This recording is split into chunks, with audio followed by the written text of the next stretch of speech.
Ladies and gentlemen, boys and girls, listeners of the podcast, and people who genuinely love cats, this is the first ever episode of the worst year of our lives, exclusively hosted by the current reigning and defending SOS World Tag Team Champions. DJ, hit it. Insert copyrighted music. This is my jam. I love it. Let's just do this for 20 minutes. Drew is raising the roof harder than I've seen nearly anyone in the past. Oh, now we've got a wave going on. Should I dance like an Egyptian? Ooh, we're back. We're back. Hey, scream, we're back. And I'm gonna be excited if anyone hears this podcast because I got some tricky work to do between now and Monday. That is true. But I'm gonna try to make her happen. But yeah, good news first. Part 1 of the secret plan done. We're the goddamn SOS Tag Team Champions. We did it. You know what the secret plan was? Be awesome and be the most popular people in the goddamn promotion to the point that they have to give us the titles. Lest they look like fucking idiots. Can I tell you what was maybe the best thing about it was for... Can I tell you the best part of waking up is Folgers in your cup? I don't like Folgers. Folgers is dog shit. You don't like freeze-dried bad coffee? No. Oh. I don't like things that look like they're dirt. They're not even coffee. Have I been doing coffee wrong? Yes. Okay. No, because you, as you've stated many times, you drive 45 minutes while drinking an energy drink to go get your very fancy coffee. No, I stopped doing that after I gave myself prostate cancer. Yeah, sorry. Now I just drive with nothing. You drive on an empty tank to fill your tank with the fanciest coffee. Yes. Yeah, that's fair. Yeah, I still go get the coffee, but I've stopped drinking a full energy drink on the way to get the coffee, which it seemed like it made perfect sense to me when I was doing it. Yeah. But the first time and this was after I got prostate cancer, the first time I said it out loud, like to you, I'm like, that sounds fucking nuts. What are you fucking doing to your body? That's what a crazy person does. That's insane. God, and here we are. Drew, what's the best part of the thing you were talking about? I've already forgotten. Oh, shut up and say the thing. Is anyone who's been to a wrestling show or watched a wrestling show, like on a lower level indie side of it, people don't always stick around to the end of the show. No. A lot of times people get drunk, or especially at shows that serve alcohol, or they have other plans and they're just sort of there for a bit. Yeah, and then on to the next but thing. It's nice to main event a show where literally everybody stuck around and was cheering for us. Yeah, and like I feel like that's not a shot at other people. It's not a shot, but I do feel like on other shows that hasn't happened. Yeah. So whether we just got lucky or whether people truly stayed till the end of the show for us, I'll take it either way. I think it's number 2. I hope it's number 2. We both just did a number 2. They really do like us. They really do like us a lot. Yeah, I mean, no, honestly, it's not a shot at anybody we wrestle with, but like 2 shows ago was a world title main event between 2 very good, one's more entertaining than the other, wrestlers for the world title. But both very good. And a large portion of the crowd left before their match even started. Yeah. And it was a very good match. Absolutely. But like, people have other plans, or they're not there. They're not there because they're like, I need to see every match. They're like, hey, I'll watch some wrestling and then we'll go to another bar. Yeah, we'll go hang out whatever we're doing. So it's nice to have an entire crowd stick around and tell us that they love us. And then I actively try to make Scott cry in the ring. Not fair. While I was bleeding the most blood, I decided to do something that I thought was very fun. We're not even there yet, though. And we got a whole week before that to talk about. Oh, I know, but yeah. And the most blood, not the most blood I've ever bled, no, but like a lot. Definitely a some. Lot. Definitely some. The first time I've bled without having to cut myself. Yeah, for that attention. was for sure. While listening to My Chemical Romance. This is definitely your most non-cutting blood. Most non-cutting blood of my life. Which is a milestone. Still like number 20, but there's a lot of attention seeking. Sure. That's why I wear a lot of long sleeve shirts. Because I wanted the attention before, Yeah. but now I don't want the attention. Okay, yeah. Like, I don't want people to know. You wanted the attention, but now you're embarrassed. Exactly. Yeah. Which I think is a very common thing. It really is. That just makes me think of the thing your sister said. Oh, no. Oh, did we say it on the podcast? We said it on the podcast. Okay. We said it on the podcast. Yeah. But, like, that definitely makes me think of that. Just so The many most cutting cut marks I've scars. ever seen.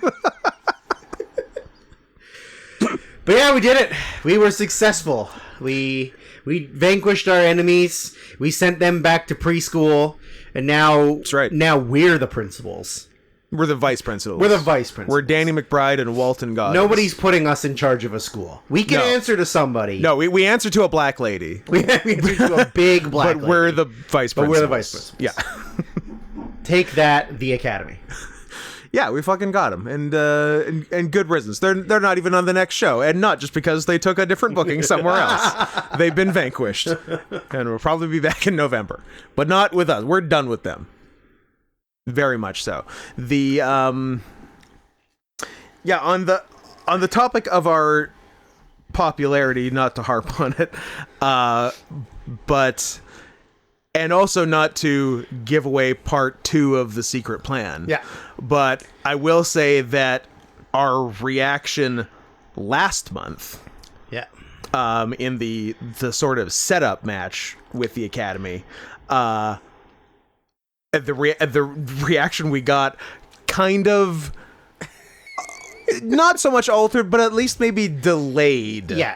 Plans for part 2 of the secret plan. But this is let's be clear, part 1 was very important. Win the damn titles. Yeah. It very much gave us the realization of, like, maybe this should be temporarily on hold. Maybe we should just do this for a bit. And it also helps too that between the excursion show, the Bumbershoot shows, and the last 2 actual SOS shows, we've moved a lot of merch.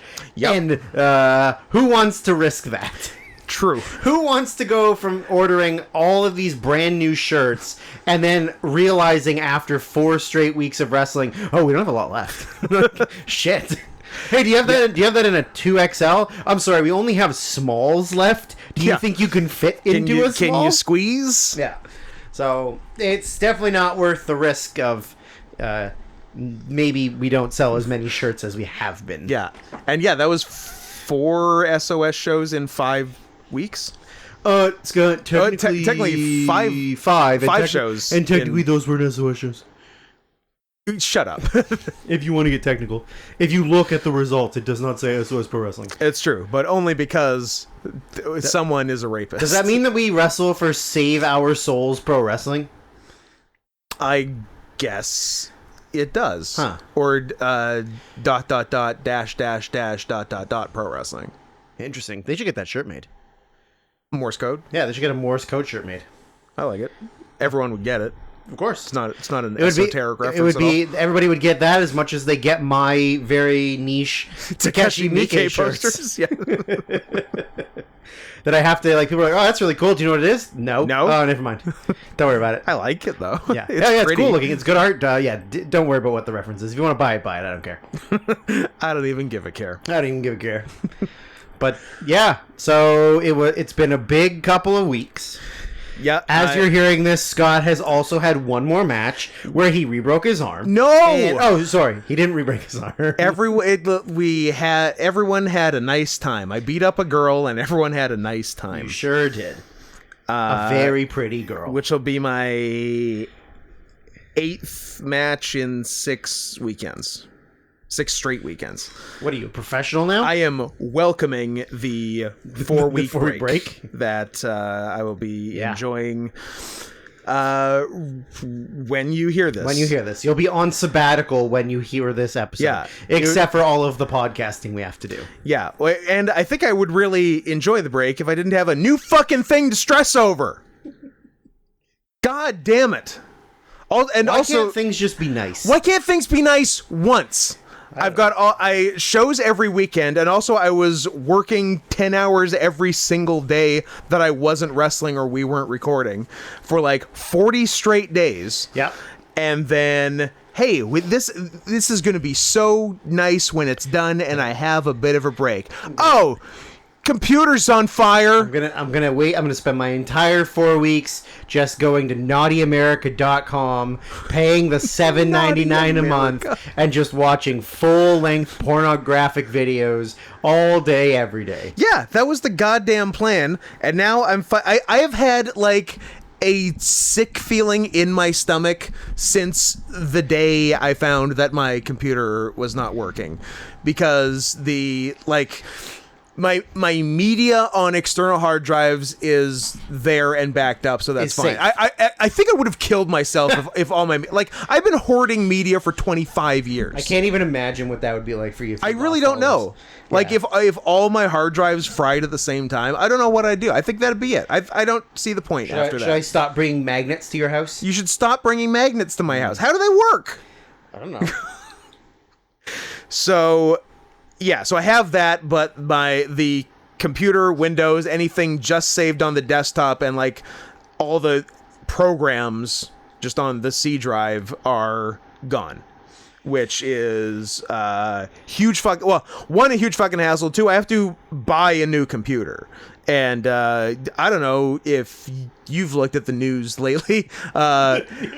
Extra, computers are expensive. I believe it's pronounced extra. Yeah. I'm a newsie. Which one? You give me a real crutchy vibe. Yeah. So that's it. It'd be any other scenario would be nice. If nothing happened and I just had some time off now, great. If I had just decided to get a new computer and had the money and all the data was intact, also good. Or if it's fun to buy a new thing sometimes. Or if you just decided, I'm going to wreck my computer, and it was your choice. Or if I intentionally decided to wreck my computer with no consequences. That's fun too. Yeah. Anything other than this precise thing would be cool. Things being out of your control. Yeah. So this fucking sucks. We put out the quickie last week where I discussed the worst 9/11 that's ever happened. The worst thing to ever happen on 9/11. What was the 1973 9/11 or something? Somebody said this is the like a worse 9/11 than 2001 and it was in the comments. I think that was when Martin Luther King killed RFK. Oh shit. Junior. The one now is either a replicant or a ghost. I'm not sure. He talks pretty spooky, so I think he might be the ghost of RFK Jr. He is a spooker.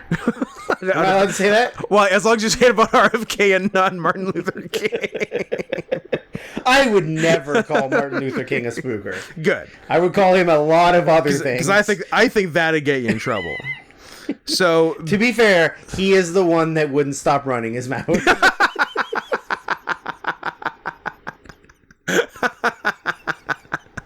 That is such not a my nice joke, one. but I will say it out loud. It's really good. The 1973. What do we do? I don't know. That was the comment. This is the worst thing to ever happen on September 11th. Forget 2001 and 1973. This is the worst 9/11 ever. But what's September 11th, 1973? I don't know. Have to find out. So yeah, I mentioned this in the quickie on Monday, and to give you guys some content, the next day we put out our Drunken Peasants episode, which people really liked. They sure did. And some people liked something a lot more than others, and everybody else didn't like that thing. And we're not going to say what that thing is, but his name is a girl's name. Mixed comments. A lot of people were thirsty for Kelly, and a lot of people wondering why is Kelly even here? I guess, well, when you're the strong silent type, I guess that's what happens. Some people like the strong, and some people don't like the silent. What happened on September 11th, 1973? September 11th, 1973 was a Chilean coup d'etat. Oh, was it Pinochet? Pinochet. Yeah. I did not know that was September 11th. Good to know. So does Chile have a holiday on September 11th? They have a big old holiday. It's their Cinco de Mayo? It is their Cinco de Mayo. Nice. Well, we learned something today. There we go. The Augusto Pinochet? Augusto. It's a good name. It is. He's dead. Very sad. R.I.P. Augusto Pinochet. Gone before his time. He was a lot older than I thought he was. I thought he died 107. He was 91. That's pretty old. Yeah. Well, there you go. I did not know. I'm learning things on this podcast. Look at you. About things I don't care about. You like Chile. You love South America. You can never date a woman from there. I'm banned. Yeah. But you still like to learn. I've put myself on the no-fly zone. And the no-spin cycle. I like that both of those were wrong. I don't know or care if that was intentional. That was absolutely lovely. No fly zone and no spin cycle. Perfect. Truly perfect. So where was I? I don't know. So a lot of hits on the DP episode. Yeah. I hope Ben isn't mad at me for just reposting his content. Why would he be? But he wouldn't have it without us, so basically we own it, is what I've decided. But why would he be? I don't know. He's our friend. He is our friend. He's our friend who lets us sleep in his basement. He runs the Canadian Embassy. That's true. He does. Sometimes it's more than just us. Sometimes it is. Sometimes there's a girl. Sometimes there's someone with a girl's name. Yeah. And the girl sometimes has a boy's name. Sometimes has oh my god. It's always us and a trans person. She's a trans-named person. A trans-named person. A trans-dead named person. Well, sorry, their name is not dead. They're dead. We kill them. RFK Jr. RFK Jr. style. Because he won't stop running his mouth. Yeah, so it'll be us and a girl Sam, a guy Kelly. Yeah, I like that. I like that for us. Yeah, it's great. So yeah, DP, we did a good job. I had a lot of fun. It was fun. I had tons of fun. You've been wanting to for a while. I'm glad you got to. I wish that one other person wasn't there, but sometimes you gotta have wet blankets. I don't think it detracted. I liked assaulting him. That was pretty fun. You assaulted him with your tail. With my tail. And he didn't add anything except for refusing to flex his muscles. Refusing to flex and howl. Like he didn't have his muscles. Yeah. Whatever. It's not. They're not very big. Giant 26. Shut up, Kelly. You have a girl's name. You dumb dog. Wouldn't flex. Wouldn't howl. No. What a bitch. What a bitch. Although I do like that we did eventually just take over, because it got to looking at pictures of cats, talking about mascots. I mean, we made him watch Coco Beware. That is the way we steer things. Yeah, that's true. I think if you get us on anything, it just becomes a backdoor worst year of our lives episode. Yeah, it really does. Yeah, which I'm very okay with. Oh yeah, 100%. I like hijacking people's non-furry podcasts, and turning them into furry podcasts. 100%. That's pretty fun. Yeah, it's the best. And so we're here today to talk about the political climate of the United States. Yes, but first, may I interject? Would you fuck this mascot? Have you seen the mascot for? Well, that's not what we're here to talk about. I know, but I need you to answer. Yeah. Have you seen it? Well, no, I haven't. Okay, bring it up. Okay, now bring up every other NCAA mascot, and let's just sort of do a comparison chart here. Yeah, before we get into Tulsi Gabbard's foreign policy, would you fuck Nash from the Nashville Predators? So it's already one of our most viewed things. So that's great. People liked it both in the comments on the one I reposted and in just the original just on the Drunken Peasants channel. So if you don't know Drunken Peasants, it's a super fun podcast. They do 3 a week, I think. I'm on it semi-regularly. And we did episode, I'm going to say 1237. Feels right? Sounds right. Not going to fact check it. Why would you? Some people don't fact check things, and they're the hosts of the podcast. That's true. So that was fun. So long story short, I don't have a computer. Yeah. So people heard me say this on the shorty last week, and some people have already sent some money, and I appreciate it. If you can continue doing that, that would be great. PayPal.me/NotScottHenson. It is really, really hard to get the podcast up without a computer, I've found. I had to do some real magic to get the 5-minute unedited, no just audio thing up on Monday, and I'm pretty sure I'm gonna have to send this to someone else to do, and then send back to me, and I upload, or I'm just gonna be giving my YouTube password to someone, and they're gonna upload it themselves. I think those Fair. are the extent of my options. So to prevent from going on too long, and also everything else I have to do on my goddamn computer, like I can't do Drunken Peasants from home right now. Shit, that's right. And also, I'm pretty sure Adam is in Atlanta on Sunday, and I guess I won't be streaming with him. Guess not. So there's guess what? There's more lost income. So Shit. yeah, That sucks. it does suck. That fucking sucks. Yeah. So this is all Do it going. from your phone. Just put your phone there and just. I think I It's not could, gonna but I also think I would kill myself. Probably. Yeah. Probably. And also, David Lynch wouldn't approve. Watching it on your fucking phone. Well, obviously, he's never been a big Quibi guy. I never heard his take on it. I assume David Lynch would probably have been in the anti-Quibi camp. Yeah. I mean, it's the dumbest thing I've ever heard. Yeah. You can only watch it on your fucking phone, as if we need another reason to just deteriorate our brains. That was a psyop, right? It must have been. Like, that's not... like, nobody... There wasn't a board meeting. No. And they said, this is good. No. Right? They're like, we just need to get more people on their phones at more time, Like, so we can just steal information. Jeff Katzenberg is a CIA asset. Yeah. And Quibi was a psyop. It was a psyop. Like, and you would have to conclusively prove to me otherwise to get me to change my mind. Okay. But yeah, that's nonsense. So yeah, money. I need it. Money. I need it, please. Money. Money. Yeah. Money. The OJs taught us that. Yeah, they did. PayPal.me/NotScottNetson. If you just want to send me some money, that's awesome. That's kind of ideal. If you want something in return, I can do that too. But preferably just the money. Preferably just the money. The less work Scott has to do, the better. Fantastic. Until he's got the computer. Yes.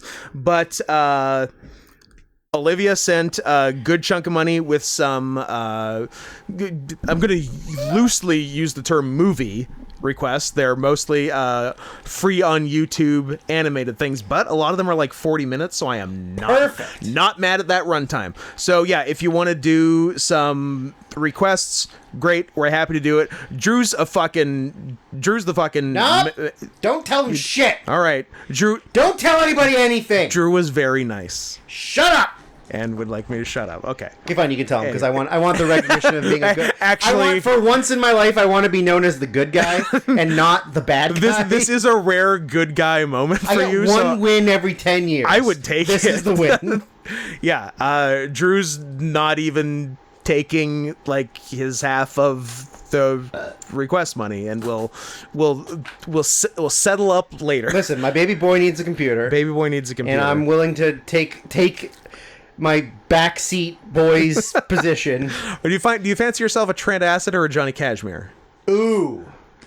One's Acid's dead. Acid's very much dead. Acid died at 29. Ooh, that's a good time to go out, though. Isn't it? Because your body hasn't started to deteriorate yet. Well, his had, because he was doing so much heroin. That's true. Although I bet you he had a really good time being very high. It would have been sick to be Trent Acid for like 5 years. For like 5 years? Yeah.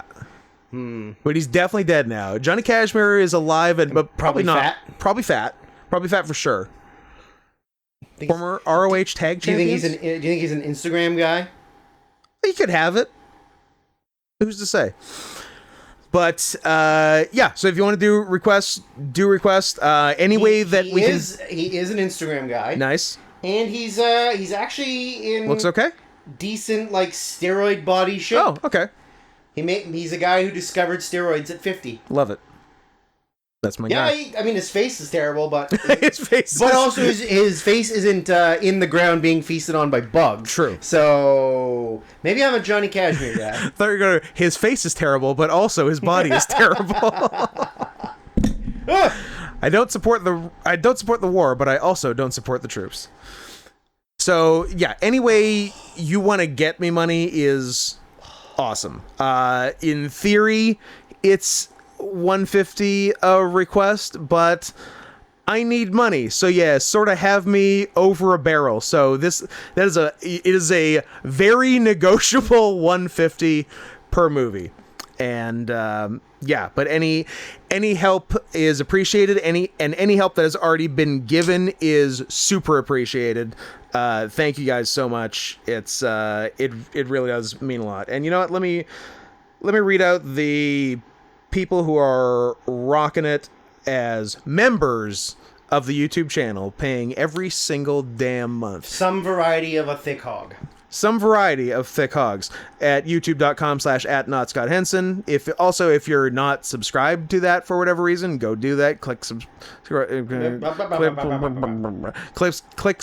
and then click the bell. You got to click two things or else it doesn't matter. Ding ding. And if you're a real big swinging dick type, then click the join button and no, and become a paying member of the YouTube and get early episodes and fun emotes, etc., etc.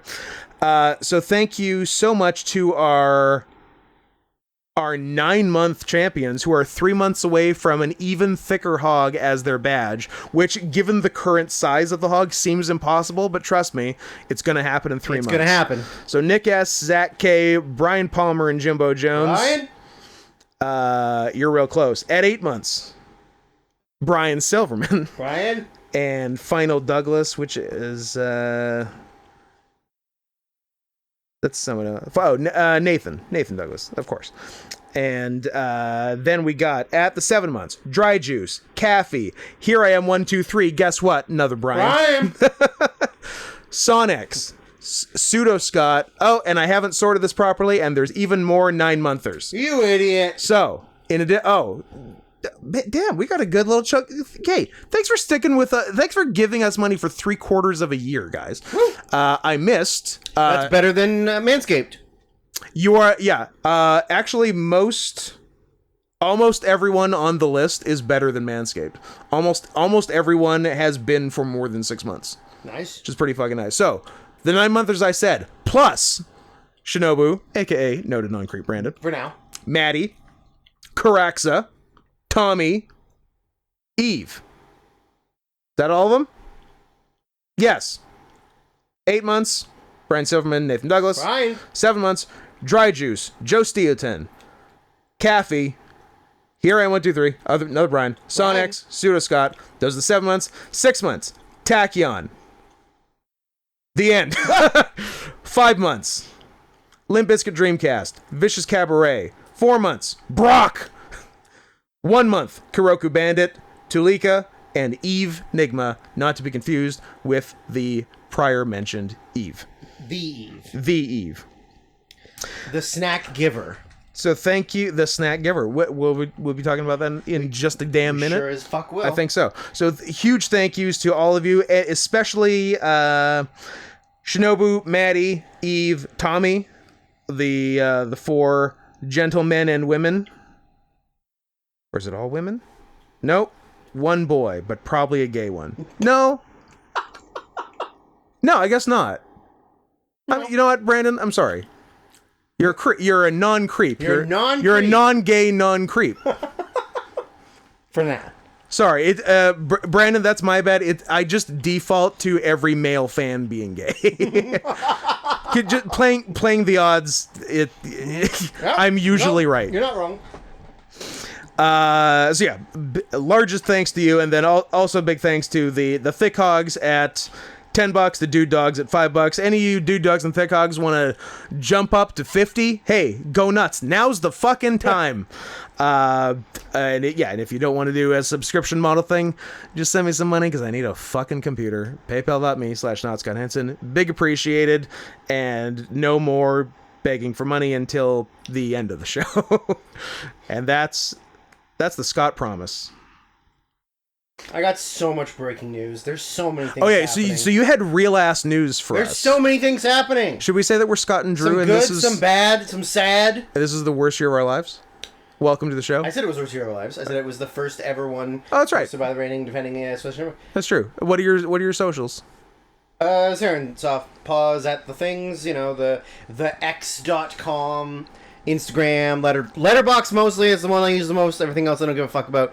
Okay. Mastodon, although I haven't opened Mastodon in a while. I wonder if I have just random new followers I don't know about. I hope Edgy Berserker has drawn us 18 new beautiful things. And we're going to bust them out now live. All of which we're going to make shirts out of, and you haven't looked on Mastodon because you're a fool. I have 3 new notifications. Okay. Nope, it's just all responses to something I did August 11th. So, great. As of right now, 811, never forget. I'm still at 9 and 9. 9 followers, 9 following. Ah, the golden ratio. Yeah. One of the people laid off by WWE today. A wrestler or an executive? A person. I see. I mean, if the answer is Kevin Dunn, we're throwing a party. It's not Kevin Dunn. But that's never happening. Whomst? Dana Warrior. Aww. Sad. Fucking bitch. Your husband was a piece of shit. And they named the Humanitarian Award after him. After a man who said, "Queerin' don't make the world run." Question. Have you, in your life, in any other context, ever heard the word queering? No. As a verb? No. No, right? Pardon me, I would like to make an emergency correction. A gerund, not a verb. You guys thought you were going to get me on that, didn't you? Parts of speech, not today. You are so autistic. What? Huh? What's the question? Anyways, what's your socials? Not Scott Henson on X, Blue Sky, and Threads. We'll see if I ever decide to use either of the latter two. I want to make one that's called Ropes. And you just, you connect to each other with these, stringy white lines. I thought it's Ropes, and it's just Twitter, but you can only post cum tributes. Oh, yeah. There's that. I've made one post on Blue Sky. Yeah. I am here, ... now. Of course. And nothing on Threads because I won't make anything. I think I promised on the on all Meta apps that I'm not posting until I get 10 million followers, which I think is more than fair. Which is what you're gonna get. Yeah, I'm at a couple hundred. There you go. It's pretty good. You're getting there. A couple hundred on Instagram. I probably. No, I guess I got a decent chunk on Threads just because I guess when you get a Threads, it tells everyone on Instagram, hey, this motherfucker's got Threads now. I don't know. I don't have it. Well, okay. Neither of us have a clue. How many Threads followers do I have right now? 8. I'm saying more. I'm going to say 40. Threads. What do you got for me? How do I find out? I don't have it, so I've never looked. 49. Okay. Pretty good. You're getting there. Yeah. How many? I bet I don't think I have a lot on Blue Sky. Despite I'm a prolific poster. One post.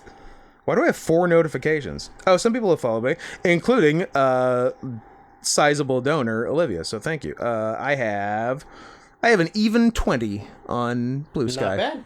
Not bad at all. 20 followers, 0 following. Oh, that's the way you go. That's the way to go. For those doing the math, that is a ratio of infinity. Infinity, man. Same as my Instagram ratio. So, yeah, so there's all the socials that are fit to print. Now, I heard that you had some news. I got more news. What was the first news? That was... I guess this is going to be 2 episodes. Unless we can do this really fucking fast. You've talked me into this being 2. But I kind of just want it to be 1. Okay, let's go fast then. Okay, but I do want news. Don't skimp on the news. 23-year-old. This is the news. 23-year-old Mexican rapper Dancer. I've never heard of him before. Dansur. Dancer, one word, Dancer. Yep. Surgically implanted gold chains into his head to serve as hair. And it looks like this. Oh, no. He got them surgically implanted. That's in him forever, I guess, unless he gets another surgery. Yes, but funny, the very first reply to it is a picture of him. Oh, it's not the first one. Oh, where'd it go? I guess since I loaded it, other people have sent messages. Damn it. Here we go. Then the next one is this was the first comment. Yeah. Him after a concert in Uganda. He's it's a picture of a bald He's head. bald. They stole all of his hair. They robbed his hair. You You got me excited with the beginning of the headline. Surgically implants a tail into his butthole. And is not into his butthole, above his butthole, Drew. I know. And is awesome. That's now. not where tails come from.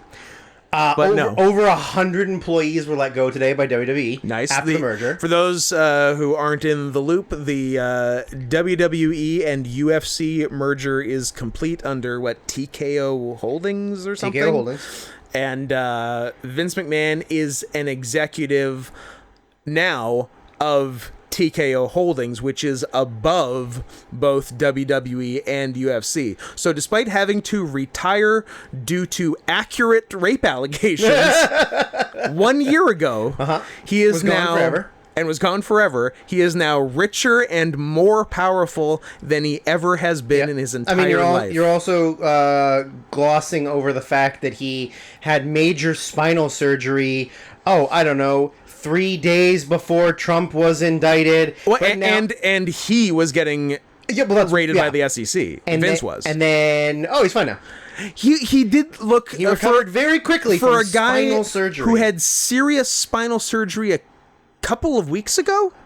Yep. Looked really good at the on Wall Street with the I don't know if you call it an IPO or whatever, but whatever the debut of, I think they call it a debut. Yeah. The debut of TKO on the stock exchange. Yeah.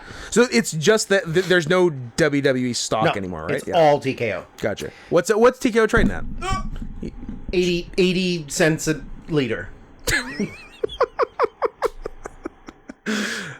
I wish TKO was gas. Me too. That's not like so. I want what TKO is trading at. This is the news, and people deserve to know. Go to your stock app. I'm not a newsman. I know you're a day trader. Find me TKO. I don't know how to read stocks. What are all these numbers? TKO. I don't know what. TKO stock gives me something else. Well, that's unfortunate. Because if I put in TKO stock, it gives me Taseko Mines Limited. You probably don't want that. That's probably not it. TKO WWE stock. What does Jesus Christ. Vince got 111 million TKO dividend shares at whatever they are. 111 million shares? Shares in the company. That's $11 billion.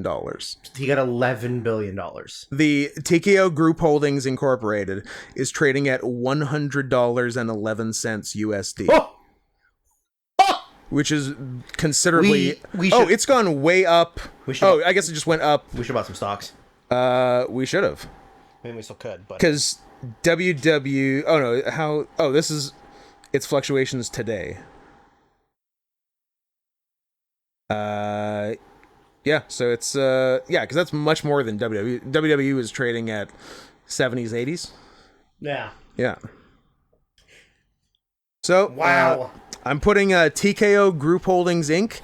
as a must-buy. And much like hit a buzzer or something. Hit buzzer, air horn, turn a crank and sound like an air raid siren. And much like Jim Cramer, I never miss. Never miss. Also, I think I beat my wife. Isn't that something that came up about him? That might have been something. I mean, he really looks like he does. That wasn't even the big news. That was some other news. Here's the big news. This is what you saw before we started, and you said you had real ass news to break on the pod. There's a man. Going around taking names. Who is now and forever a woman. Beardless. Oh. A famous beard has been shaved? The most famous. The biggest beard in the history of the industry, Scott. Santa? I got him. I totally got him. Nice. Not a physical beard.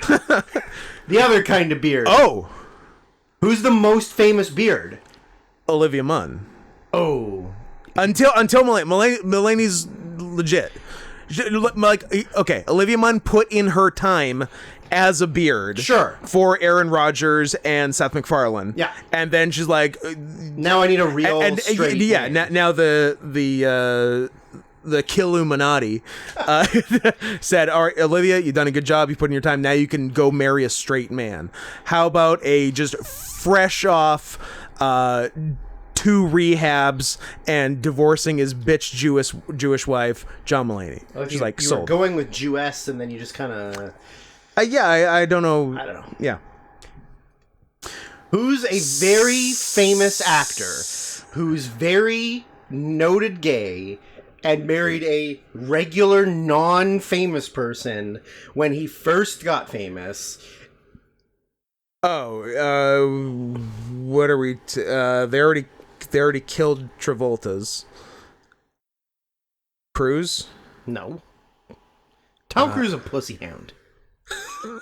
It's not true. He's part of the pussy squad, like me. I like that there was nowhere to go but up from the way Drunken Peasants started. I told you, don't make me introduce myself. Drew did not know how to introduce himself, and I went right to scumbag. While wearing a Hello Fellow Teens backwards hat, introduced himself as a member of the Pussy Squad. I didn't know how to handle myself. But then you settled in nicely. Yeah. Who's gay? Hugh Jackman and Deborah Lee Jackman, who have been together for separating 30 years after 27 years of marriage. Damn. Hugh can finally live the way he was meant to live with John Travolta inside men's assholes. Because Travolta's single, right? He's single. He's a widower because she fucking died. Yeah. Oh, do you know what a cool world it would be if Hugh Jackman and John Travolta got married? Fucking. Yeah. I'm there for it. That'd be awesome. I'm there for it. I think it's ridiculous that people have to hide their sexuality still.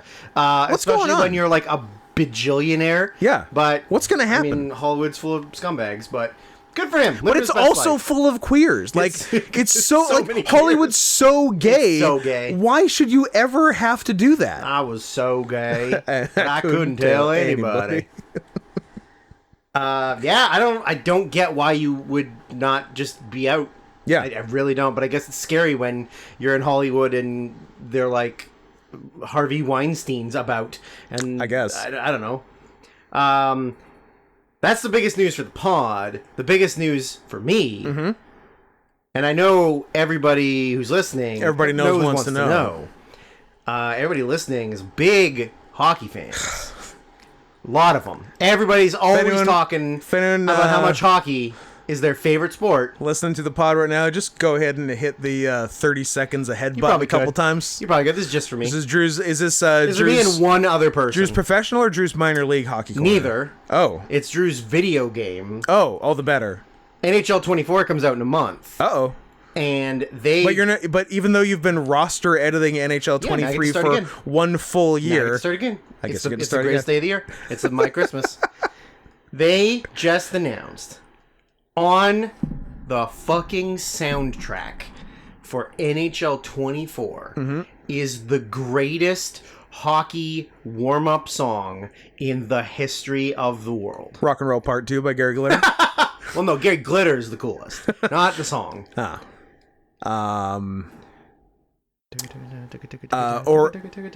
Orinoco Flow by Sade. Sandstorm by Darude. I'm just gonna turn off all the other songs. I'm just listening to Sandstorm. Loop Sandstorm. Loop Sandstorm for the whole fucking time I'm playing that game. For a full year, I'm just gonna hear nothing but Darude Sandstorm. My entire childhood growing up playing hockey is that fucking song. Still waiting for Darude's follow-up hit. You know, Dust Devil. Darude's Dust Devil. The Ice Harvest. I wonder what his second most popular song on Spotify is. I didn't know if it was a his, hers, or group. I think it's a guy. I think he's a DJ, technically. Yeah, and he looks like that. He's a douchebag. Oh, that's a hell of a soul patch. Yeah. Sandstorm has 372 million listens. Trillion. And his next highest is 17. 26 million for Feel the Beat. Feel the Beat. From the same album. Oh. From the same album 25 years ago. His last album was... No, get the fuck out. He probably has a 2022 album. He has a 2023 single. Okay. His last album was 2015. Okay, so it's been a minute. But still, 2015, considering the OG came out in 2000. Yeah, I was going to say, 2015 feels roughly 15 years too late. He did 2000, 2001. Yep. 2003. Great. 2015. And then one single in 2023. Look, he earned a break. Much like Olivia Munn, he earned a break. I also bet you he made so much money in Europe. So much For money. 15, 20 years, he's probably just made more money than anyone's ever made. They can't get enough of that shit. No. Berlin was bopping that 24 hours a day for 6 years. Yeah, absolutely. That's their shit. Yeah. Is he German? I don't know. Probably not, but Berlin loves that. I know they love it, yeah. Loves fucking house music. And Ibiza. Darude is Bears. He's Finnish. Okay. Tony Ville Henrik Virtanen. Not quite Scandinavian, not quite Russian. Pretty close, though. Get an identity, Finland. Pretty close. Although Finland's more Scandinavian than Estonia. No, they hate Russia. And they hate Russia. But they're also a little bit Russian. They're also kind of Russian. Yeah. That concludes the Darude portion of the podcast, as well as the Hockey Corner. Now you can listen again. I actually don't mind that Hockey Corner basically turned into Darude Corner. I'm better with that. I don't know that I've heard any other song more in my life than Darude. Because of hockey? Because of hockey. Huh. I remember having one playoff game one year where, if we won, I think we went to the championship game. And I had headphones in the entire, pregame, getting dressed, everything. And I listened to Sandstorm on repeat the entire, hour and a half before the game. And then we lost 1-0. And it sucks. That does suck. That's a sad story. I think you've earned some snacks. We have earned some snacks. Don't hurt yourself. Oh, I'm just reaching. Reaching for your MSI Gamer Boy laptop. You know how I can tell I can tell you I'm Korean? Because I'm very racist. True. And everyone else in Asia hates me. And they all hate me. You know how much you got to be a piece of shit to have people hate you more than China? That is undoubtedly true. It really is. Yeah. I'm eyeing some snackies. I'm eyeing an MSI desktop for myself, but that's going to require money. But no asking for money till the end of the show. But yeah, Eve brought us snacks. And also, Eve, apology. Okay, easy fella. Also, you're nowhere near the mic. Maybe you're not even getting picked up. I hope you're not. Somebody absconded with the sign you made us last show. But maybe it was an Academy guy, because they were also involved in the sign. But that is the reason you have not seen it posted on my Twitter like every other sign you've made for us. Because I don't have it. I left it on the merch table to come back for it, and it was gone. So maybe a Nick took it, maybe a Tom took it, or maybe just some piece of shit threw it in the goddamn trash. In which case, they'll be punished appropriately. But it was an excellent sign. It was me and you as cats, duh, but also the Academy as cats, and it said the Academy. Sure did. And now they're part of... Now that we're the vice principals, they're the janitors. Yes. Downgrades. But Good Will Hunting style janitors. Yes. No, because that means they're smart. They don't get to be smart? No. Fuck them. Do they have degrees? I don't know. Yes. I feel like there's no easy way to ask a wrestling tag team whose gimmick is that they're intellectuals. Mm-hmm. Are you really intellectuals, or are you just dumb guys with a gimmick? Don't get me wrong, they don't seem like dumb guys. No, I was going to say, not to break kayfabe, but they do seem both pretty educated. Yeah. So, I would say they might. But arts degrees, right? Maybe. I've got an arts degree. Brag. But it means fucking nothing. Maybe do they have English degrees? But it's weird to ask him. It's like, hey, what degrees do you have? Oh, nothing.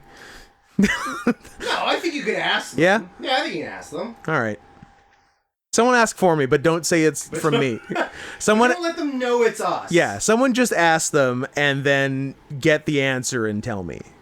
But no, nice. Both nice, smart guys, and like they're super breaking kayfabe now. They're like number one goal with this like whole feud and the match was just to like get us over as much as possible. Like that was their like one and only goal, just like to make us look awesome. So hey, thanks guys. Thanks for being nice guys. Also, fuck the Academy. Am I supposed to do? Sure. Okay. What are you? I was just loading up the info. We're just closing up shop. No. But closing up shop. Get so much closer to the mic. Closing up shop means that when no one can hear you. Talk quieter, further away from the mic. Yeah, that's the move. Think that's gonna fall? I don't know. 50-50. Yeah, that's fine. It's okay. Then you can get a new computer. Pay Pig Eric. Yep. Who's not really a pay pig anymore, but he was a pay pig for a while. Mm-hmm. And look, it's never too late to come back to the fold, brother. It's too late to apologize. It is too late to apologize. One Republic taught us that. Sure did. Always have to think between One Republic and One Direction. It's never going to come natural. I don't think. Have you heard a One Direction song? Probably not. Honestly, I don't think I have. I've heard there's some of their individual work. Yeah. I'm a Zayn man because he's the one that broke up first. I think so. And everybody was sad about it. Name one that Harry isn't Styles. Harry or Zayn. It's impossible. Ringo Starr. Fuck. I think I could have. I think I knew one at one point. Davy Jones. Barry Williams. No, I don't. Brian Wilson. No, the other Wilson. Mookie Wilson. That sounds like a baseball player. It could have been a baseball player. Thought it was. I don't know. Is it? 80s Mets? No. Sure. I don't know. I'm not as old as you. Well, that's not true. As per the 7-Eleven lady. How about Busy Phillips? As per the 7-Eleven lady, I'm younger than you. That's what you told the 7-Eleven lady. And she believed me. No, she didn't. That's because you were too afraid to tell her that we were homosexual lovers. Because you didn't think that her Filipino brain could handle it. It was very funny. Fags! The lady at 7-Eleven asked if we were brothers. We said, no, just friends. And then I said, I'm much too young to be his brother, and everyone had. That doesn't make any sense. No, like I'm like a generation too young to be your brother. It doesn't make any sense. You're 52 and I'm 19. There's no way that we're brothers. Sure. My 70-something-year-old dad knocked up a younger woman, and then he died, but you're still my brother. It works. And then, then very quickly after he left, Drew realized it would have been much funnier to say that, no, we're gay together. Yeah. As we walked out, I was like, it's because you're afraid to tell her that we were fucking each other. I'm like, God damn. I'm like, no. Then I was just like replaying the scenario. I'm like, nah, we're gay, but guess who's the top? And then I said, neither of us. Yeah, spoiler, neither. Nope. And then you said a very funny thing, which is, neither of us. Nobody's getting penetrated, but we are faggots. Which is we sure are. Which is kind of the unofficial motto of the show. Sure if I could are. just plaster that over the thumbnail, I would. But no one's having gay sex, but we're both faggots. I feel like that will hurt monetization. Yeah, but at least we're 53 minutes in, and that was the first F slur. So. Yeah, so I think Do you want to drop some hard R's, perhaps? We'll see at the 2-hour mark. Where were we? What were we talking about? Eating snacks, perhaps? I think we were snacking. So Eve gave us... but first things first. Did Mookie Wilson play for the Mets in the 80s? I'm pretty sure he did. Because... Did his own fans call him the N-word after making a game-saving catch? Or is that just Mookie Betts? Just Mookie Betts, because Mookie Wilson did not play in You don't know. Boston. You don't know. Prove it. Played for the Mets and the Jays. Oh. And not the Red Sox? When I ordered a Nolan Ryan New York Mets jersey off of a disreputable website. They sent me a Mookie Wilson jersey and did not exchange or refund it. So that's a fun story, and I still don't have a Nolan Ryan Mets jersey. Wow, that sucks. Yeah. Do you have the Mookie Wilson? I think I gave it away. Oh, okay. Because you're like, who's this schlub? I mean, he's black, so you're like, why would I want this? I only support the white players. I only support white pitchers. Well, obviously only white pitchers, white quarterbacks. Of course. White goalies. White kickers. White kickers. White everyone. Turns out. No. You want a black defensive line. Absolutely. Yeah. Yeah. And a black running back. You want a bunch of... and black wide receivers. Yeah. I should stop saying black so much. Here are the positions where you want the blacks. Here's where the blacks are allowed to play. Cornerback, running back, wide receiver, defensive end, done. And not center. And their own league. Their own league. That's what a league of their own is about, right? Yeah, about black football players. I think Penny Marshall's movie about black football players. I think it's really Look, I don't know why I'm dancing around the term Negro League. It's what it was called.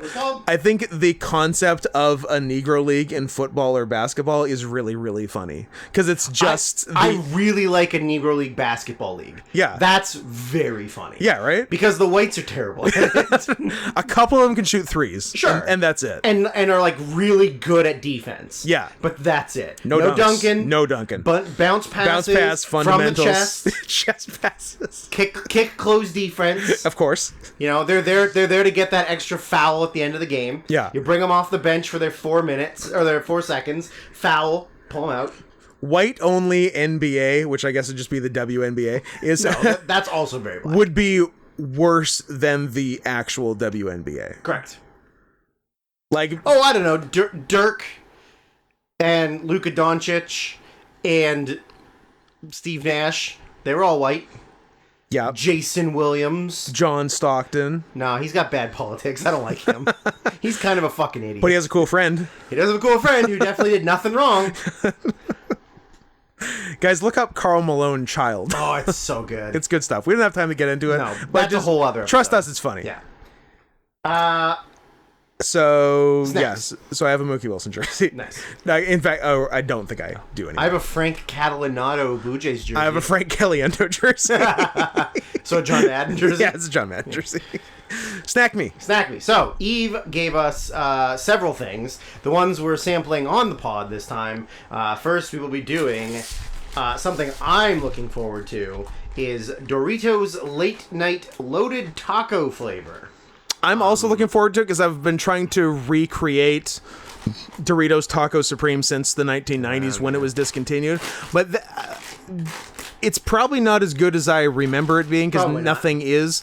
And also loaded taco, loaded nachos. Loaded taco. That entails sour cream, which I don't like, but I feel like there's enough other shit going on that it's green onion. I love a green onion. There you go.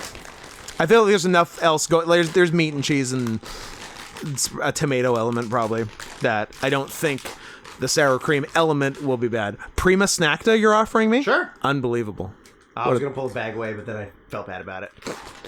This is a well-seasoned one. Ooh, I like the smell. Yeah? Ooh, I like the smell, but it does smell like sour cream. No, but there's enough else that it's okay. I took the chip first, but Drew ate the chip first. Oh, you're going to eat it. I had things to say. I like it. Yeah? Daddy's turn. It's very much a taco. It's very much a taco. That's good. It is a hard shell taco. That's a taco. An Old El Paso. And it's not too sour creamy.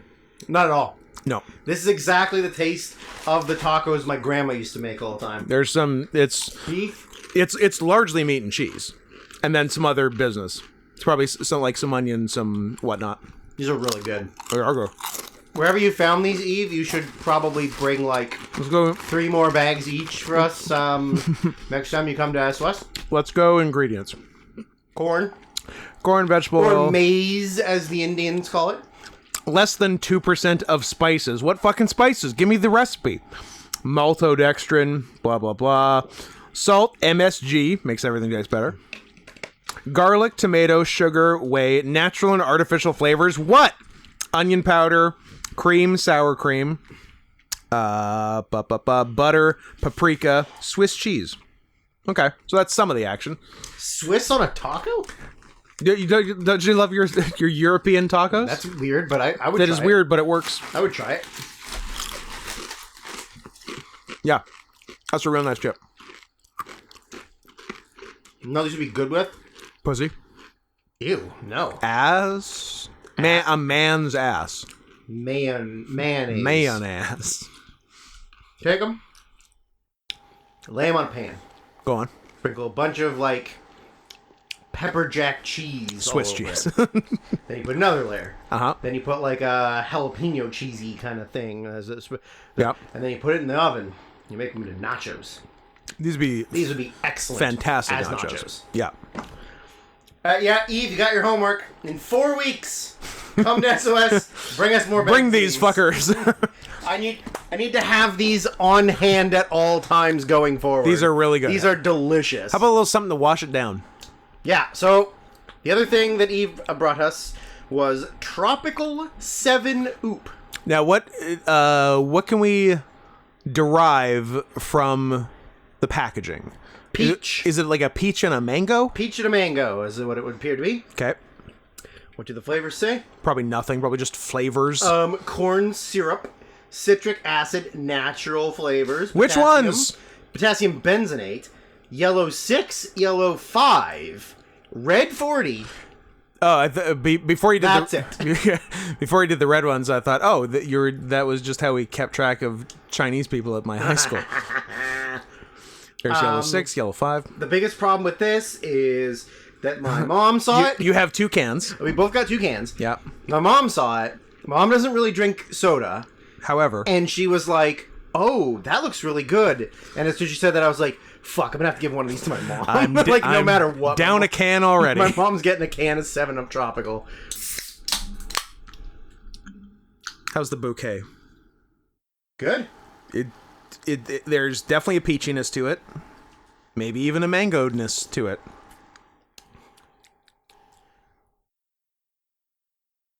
I'm a lot of peach. Yeah, very peach, which is good. I like peach. I'm a peach fan. Actually, I have a peach soda. I have half a peach Rockstar directly to my right. Will I finish it? We'll decide if it's a good idea. Yeah, it's good. It's very good. It is very much a peach 7-Up. Largely, yeah. There's a little something else. It might just be mango. But there's something more. I can't believe Is it the red 40? Are you tasting the red 40? Could be the red 40. I can't believe I'm talking this seriously about tropical 7-Up, in the way you talk about expensive wine. But there's something more tropical than peach on the back end. Yeah. I really like it. It's nice. The chips and this might be 2 of the best things we've had on the pod as like a... It's a lovely little combo, honestly. little snack time. This is nice. Little snack time before we do 9 hours total of wrestling. This might be a long podcast. Not 9 hours of us talking, but 9 hours worth of wrestling. We did watch 9 hours for what we're doing for you today.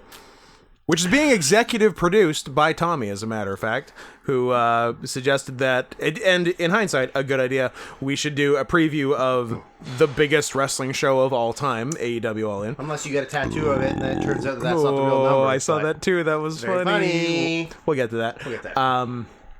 Yeah, and when you do a preview, you should also probably do a review. Sometimes you do it 9 months later. Sometimes you do it 9 months later. Sometimes you make a baby, and then you do a review. Is that why we were so late that year? Gay people can't make babies, but God knows they try. They keep trying. One of these, by the law of averages, eventually some gay men are going to have a baby. You'll eventually get a junior. That's true. Although they weren't gay men, they were identical twins. I think you're misremembering the movie. They were Arnold Schwarzenegger and Danny DeVito were identical twins in Twins. But in Junior, they were gay. They raw dogged. And they raw dogged. So Danny DeVito raw dogged Arnold, blew a baby up Arnold. I'd watch that. I would watch the shit. I'll watch anything that's gross. and that's very gross. Let's be clear. That's very gross, and I would love it. The alpha and omega of my standards is it gross? Yeah. Just try and stop me from jerking off. You might lose an eye. Yeah, I don't know. Very quickly, do you want to do our match, or do you want to not do our match? I don't know. Let people watch it first, and then we can talk about it afterwards. That's a great question. Because I feel like it's going to be a long podcast. Do you want to do... If we talk about our stuff and then both shows. But also, I do only want it to be one episode, so I'm very torn here. Talk me into something. Well, it is time for a classic off-pod conversation on pod. I was just about to say that. Classic. I was going to say... It's most people's favorite segment of the show. This could have been off-pod, but let's do it now, is what I was going to say. Why don't we make a deal with you people? All of you thick hogs. What do you mean, you people? The thick hogs. Okay. And also black people. Because I've been saying that a lot this episode. If we can reach an achievable amount of money for Scott Q. Henson to buy a new computer. The Q is for Queen, yes. With the new computer, Scott and I will do... And I'm making the executive decision for Scott without don't make noises. Sorry. Without running this by him first. Great. If we can achieve the amount of money that Scott needs to buy a new computer, which is whatever number he sets because he's buying the computer. $17,000. We will do a live video. Oh, boy. Review of our match that we just had at SOS, where we won the tag team titles. You'll see our faces, and then you'll see our faces watching our faces doing wrestling. There'll be double our faces. You do one drunken peasant said you get all excited about video streams. No, because I don't want to see myself, but that's fun. That is fun. That's more fun than us just talking about it. If people can see it and we're talking about it, that's way more fun than us just saying, and then we did a spot where this happened, and then I forgot to roll out of the way, or something, or I don't know, maybe the Academy blew 3 spots. It's fine, it's not their fault, although kind of is their fault. I think that's more fun. Yeah. So if we can get at some point, whatever the time frame and money amount is, we can get little boy Scott here. Yeah. His own personal computer. A personal computer. A PC. A PC in the very near future. Then you will get that on top of the other gift we already promised you, but that's not on us because they haven't fixed the sign yet. That's on a sign being rebuilt. That we can't do anything about that until the sign gets rebuilt. It would be cool. The saving grace would be if the rebuilt sign is even cooler than the old sign. If it was more furry. Yes. We should design the sign for them. Yes. I would also it's also worth checking, because there is, we talked about, there is right there, the coast there on the other side of the highway, it's called Furry Beach. Furry Beach. So there's a Furry Beach sign. Could be. Yeah. I guess the day we go to do that, we'll also just go check out the beach, and then just grab people and shove them into Furry Beach. Guess what? You're a furry now. Such a good movie. It is such a fucking good movie. Why does no one make anything good? I don't know. Why does nobody make Furry Beach? I don't know. And all the furry movies are dumb and terrible, or just werewolves, or guys in werewolf costumes. What a terrible movie! Fuck that movie. Although fuck that movie. That was number 4 of 2020. Yeah, so I think we'll skip our match, and if people can get the goal, then we'll do that on Scott's brand new computer that you people helped him get. That sounds pretty good. Yeah, so let's do that, and then next week, whatever the episode, probably some requests next week. Could be, I guess, or the second episode of the actual season. Ooh. Which was supposed to be Natural Born Killers. Oh, yeah, that's right. We'll get there. I don't want to make people wait too long for the request. We need to stop doing so much wrestling and then reviewing wrestling. Yeah. That's not what people want. No. They're here to see some dancing. It's not that we do it much. It's normally twice a year. This makes it 3. Yeah. But maybe still 3 times too many. Probably. But, regardless, next week we'll at least talk about our Bumbershoot experience at the Seattle Music Festival the week before our title win, and probably something about our title win, but not in detail, as has just been Drew's been miming Silence of the Lambs, giving me the old Silence of the Lambs treatment, and not eating me, just the cum throwing. Just the cum throwing. So yeah, let's do that, and then we actually have some time to talk about 2 long wrestling shows today, and not even more wrestling with us. Although people would probably be more interested in wrestling involving us than some jerks in AEW. But so there'll be some of that next week, and depending on what comes in, the live video thing that I've just been made aware of, but I'm open to. So there. Are you done? I don't know. I blacked out. What happened? So, for years, mankind has believed numbers that were told to them by lunatics. And WWE had been telling everybody for years that they've run the biggest tickets sold to an individual night of wrestling several times. All of which were true, just the number was was wrong. Like they inflated it by 10% every time, 15%. Yeah, kind of 15, because the first biggest was WrestleMania 3 in 1987 at the Pontiac Superdome. If you ask Hulk Hogan. Bingo bango, no more Punk, brother. I gotta read that. I gotta fucking read that. I don't care if it's in context. It delights me so much funny. Every time I read it. I've been saying bingo bango for weeks or whatever it is now. It's so good. So we'll certainly talk about CM Punk pretty early in. Well, yeah. Why don't we read that as we're telling that story? Let me line it up. Okay. I just want to look at it. So the Pontiac Silverdome, brother. Yeah. So it legit had 78,000 people, and they announced 93,000. Okay, and also it's not like they fudged it and counted all the workers in the building or something. All the security. They just lied. Parking attendants. It's just a lie. Yeah. It's a made up number. Yeah. But the legit was 78, and that was number 1. Then SummerSlam 92 in Wembley Stadium. Oh. They actually did, I think they did 79 or whatever, but they announced... It was just under 80, right? Yeah. But they announced less than 93 for their announced number, so it didn't beat WrestleMania, because they'd rather have a big WrestleMania be number 1. America. Yeah, than a goddamn SummerSlam in England, who we beat in a war. Are you kidding me? Yeah. Oh, yeah. And then, so by WWE numbers, WrestleMania 3 held until 2016. WrestleMania 32. No, call by its real name. WrestleMania Dallas Star. Thank you.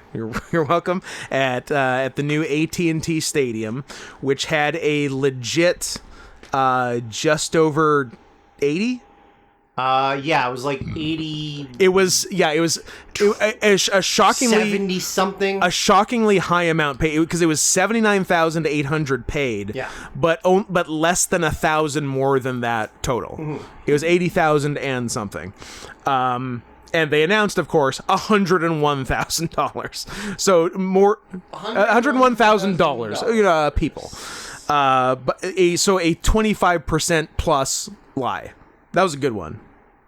I'm looking up the number. The numbers are kind of hard to find sometimes. I know. I found the Hulk Hogan thing. I'm already delighted by it. I don't know. According to this, the actual attendance was 75,245 of Mania 32. Sorry, 32, not 33. 33. And also, that's the 8,709 is what is the. I'm sorry. 8,709. Yeah. Say words right. 80,709 people. Yeah, that's the legit number. That's according to Meltzer. That is the actual number. That's the actual number. Yeah. That 75 for 33. Yeah. 75 was the lie number. Right. Because it was probably legit 60. Because it was a smaller stadium. So the real number to beat was that 80,709 was the largest wrestling audience that most of whom paid to get in. There's a nebulous one from 1933 in Greece with Jim Lundos, which was between 60,000 and 5 million people, depending on reports. Yeah. So that's a tricky one. And then, of course, the largest crowd to see a wrestling event is in Pyongyang, North Korea.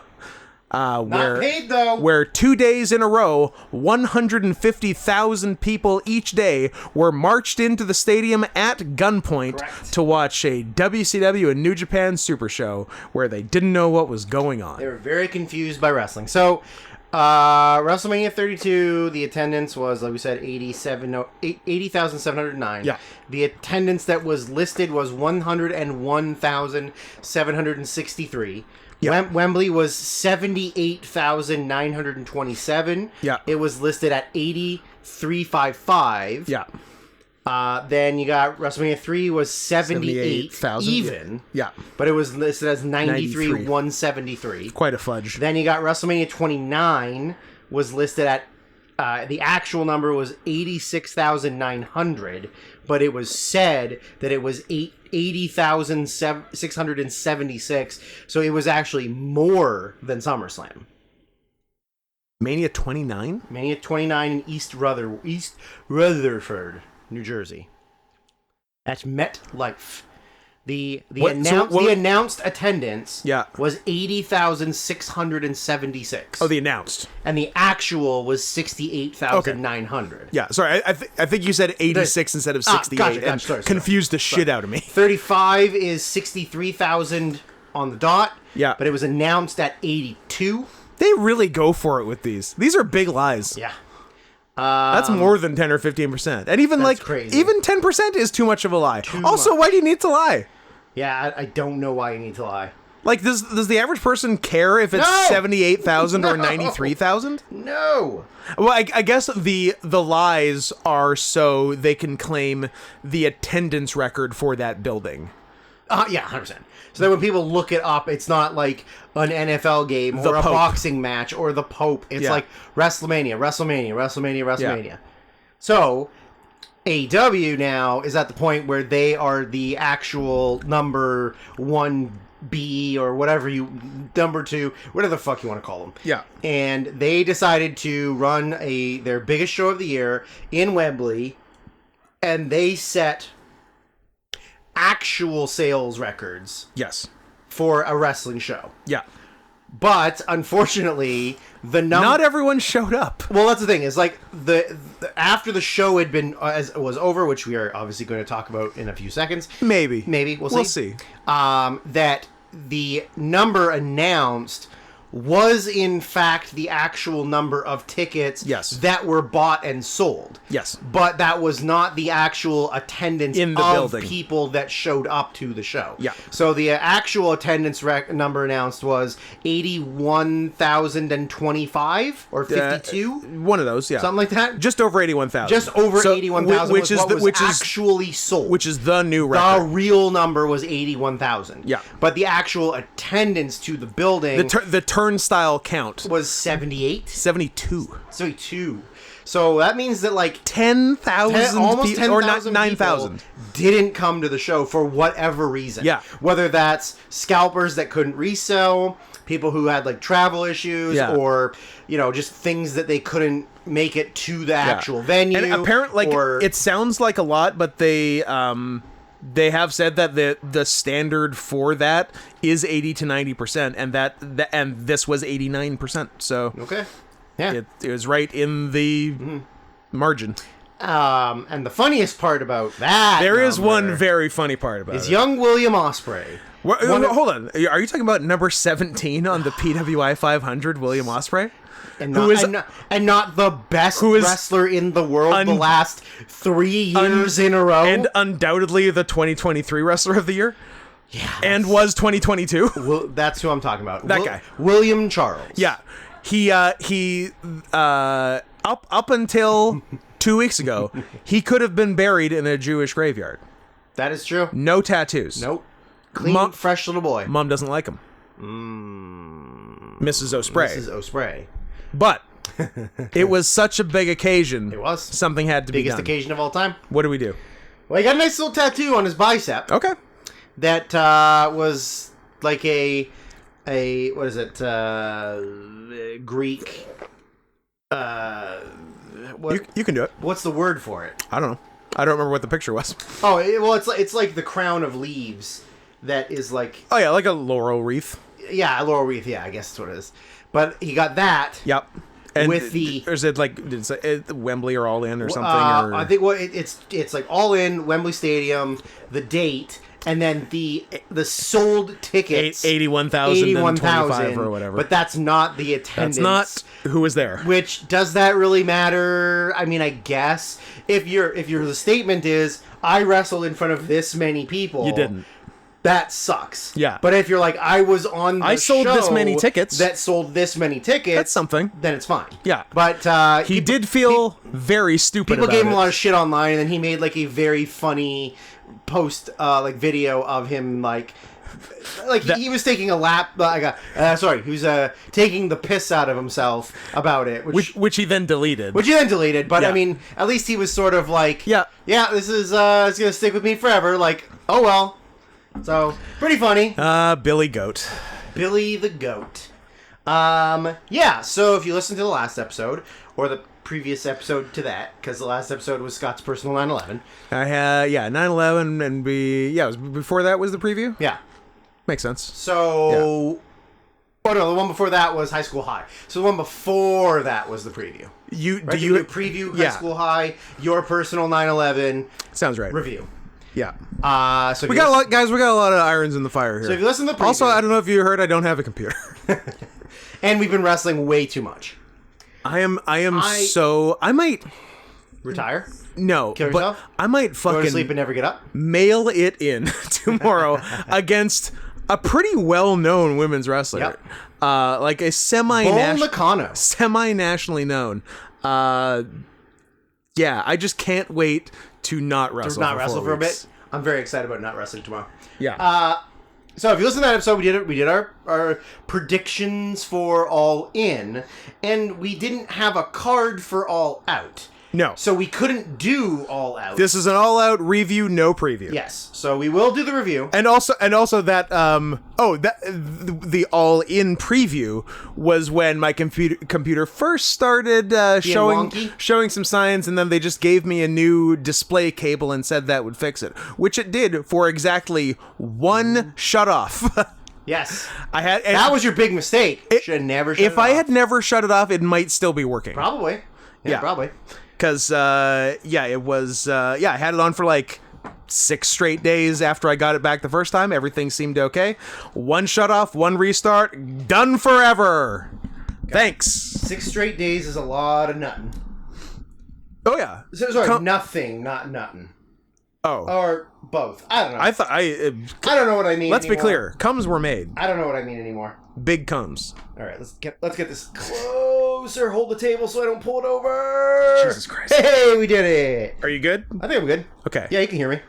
Are you comfortable? No, but we'll be here for as long as we need to be. You don't look overly comfortable. Shut your fucking mouth. That's none of your business. Okay. I mean, it is your business because we're both doing this podcast, but. All right. Do you ever go on an international flight and the customs agent asks you if the reason for your flight is business or pleasure, and I say pleasure is my business, and then you get secondary searched? That's I've been there. That's fun. Or are you ever Craig Proper from the Brian and Vinny show, and you're driving to Canada for an ICW show in Cloverdale in the late 90s, early 2000s, and the border agent asks if you have any weapons to declare, and you say, just these fists, and then you get pulled in. I would love to say that, except for I already get enough trouble crossing the border. I was going to say, you get pulled in just for having a name. Yeah, that's not even the guy's real name. That was a fun new twist in the criminal Andrew Smith saga. Yeah, I fucked her. Where we found out last time we came back across the border that the the guy who is the reason Drew gets pulled into the border most times.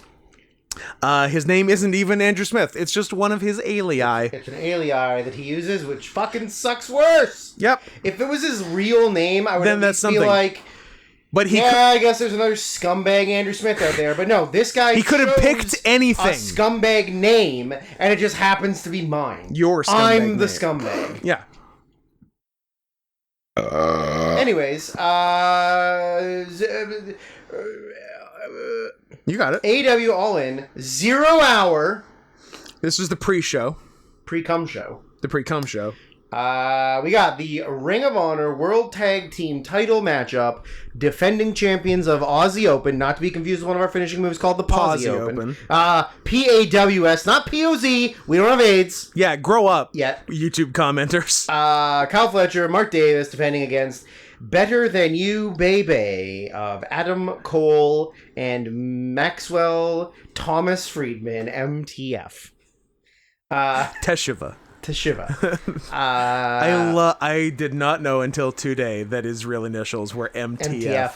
I don't know why he didn't go with that. Male I can't female. think. I don't know. Male to feline. No, that's us. So the fucking balls of putting the two guys in the main event of your show being not watched by 81,025 people on the first match on the pre-show. Entirely for storyline purposes, risking injury to both to tease everyone about there possibly being a split or a heel turn. Yeah, I can't believe it, but they did it. They did. You said Pawsy Open. I did. I said Cole and MTF. Let me say before we get to any other predictions. You said 3.5. I said 3.25. You're still talking, and I'm not entirely sure why. Let me say before we get to any further predictions that if I remember correctly, I think I got almost every single prediction wrong. I got so many wrong. Well, I've already done the math, and so I'll tell you at the end. Yeah. I thought they were going the opposite way on almost every other thing, except the things that were too obvious to go another way on. Sure. But, I feel like I went like 1 for 12. I guess we'll find out. We will find out. I said the wrong team and 3.5. Yes. Well, I said the right team and 3 3/4. It wasn't. It wasn't that long. It felt longer than it was. It only went 7 minutes. It definitely felt like 12. To me, it felt like 7 because there was no shine. No shine. They went straight to heat. Tons of comedy. Yeah, bad guys beat them up. They did some comedy. Did you see the one thing that I told you about that was a very funny botch? I'm sure I did. Mark Davis on the outside trying to grab MJF and missing him and then falling into the ring. Yeah. Like he was definitely supposed to grab him. Oh yeah. He reached for him and missed and then just took a tumble in the ring. Yeah. It was very funny. Yes. Yeah, it's David Q. Meltzer gave it 2 3/4. Yeah. The cage match rating is a 6.3. Yes, it is. I think I'm closer to Dave than I am my own prediction. I'm much closer to Dave than my own prediction. I'm gonna give it. I think I'm below Dave. Really? I think I'm 2.5. I thought it was an absolutely average match. It is very much an average match, and much like you'll hear me say with the main event, too much comedy. I like comedy, but when you have the two guys who are competing for the world title in the main event, you should, I don't know, try not to get hurt doing silly ass shit. And it didn't seem like either one of them was trying to not get hurt doing silly ass shit. And it was kind of botchy at times. Yeah. And I felt like they were just running too quick. I don't know. Well, now I'm concerned that you gave it such a low rating. You do what you like. Because I think, from the sounds of it, we might go the opposite way on the main event. I'm going 2 3/4. Sure. I'm going to match Mr. Meltzer. Meltzer match. Meltzer match. What do you win? It's the Meltzer match. They did the match. And the second show on the buy-in was... The second show? Or second match on the buy-in. Technicality, no down boo over. Was former Jungle Boy. Now a Jungle Man. Now regular man, Jack Perry. They're calling him regular man Jack Perry. Versus the son of Taz. Hook.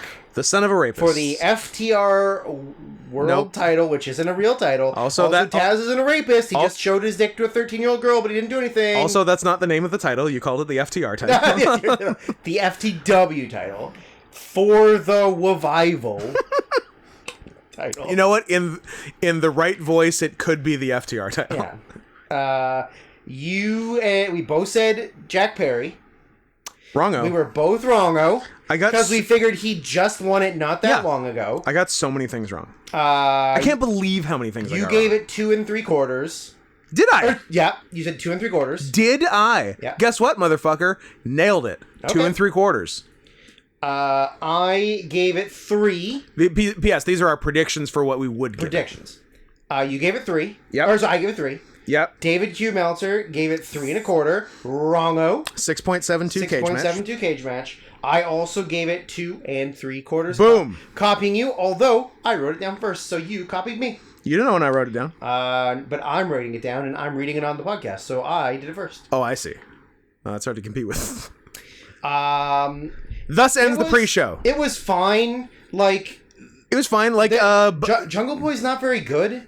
And, I mean, Hook is actually pretty good, but he's still very green. And when you put 2 green guys in there, it doesn't, work that well. The whole car thing was very stupid, although it did lead to something awesome. But one of the 2 of them, sliced or Jack Perry sliced his arm open on Jack sliced it on the... They did a nasty... Fisherman Buster on the windshield. Yeah. And that's where Jack got sliced. And that's honestly what got it to 2 3/4 from probably 2. Yeah. It was, because that's a ballsy ass spot. Good for you guys. It was a very they did was there a brain buster on top of the... There was a brain buster on the roof. Hood, and a pretty impressive rolling thunder roof to hood. Yes. By Jack. I'm like, you could have easily slipped. Yep, and it worked out nice. And did Hook do a very good Tazplex? He did a few in the ring. They were very good. Yeah. The thing is, he's got great potential. Yep. I would 100% replace Jack Perry with Hook as a pillar. Mm-hmm. I mean, I would replace all of them because they all fucking suck. You hate them all. But I would replace Jack Perry with Hook. I would maybe... Who are you're in charge. My 4 pillars of AEW? You are the son of a blood money Arab billionaire. A shod, as it were? Yeah. You have nearly unlimited funds to run AEW, but you have the exact same talent you have now. Okay. Who are your pillars? Phil Brooks. Great start. I would go Hook. Uh-huh. I would go... Oh, that's a tough one.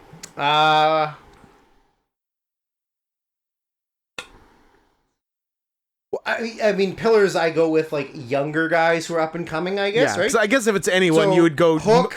I would just go with most of the Blackpool Combat Club if it's anyone.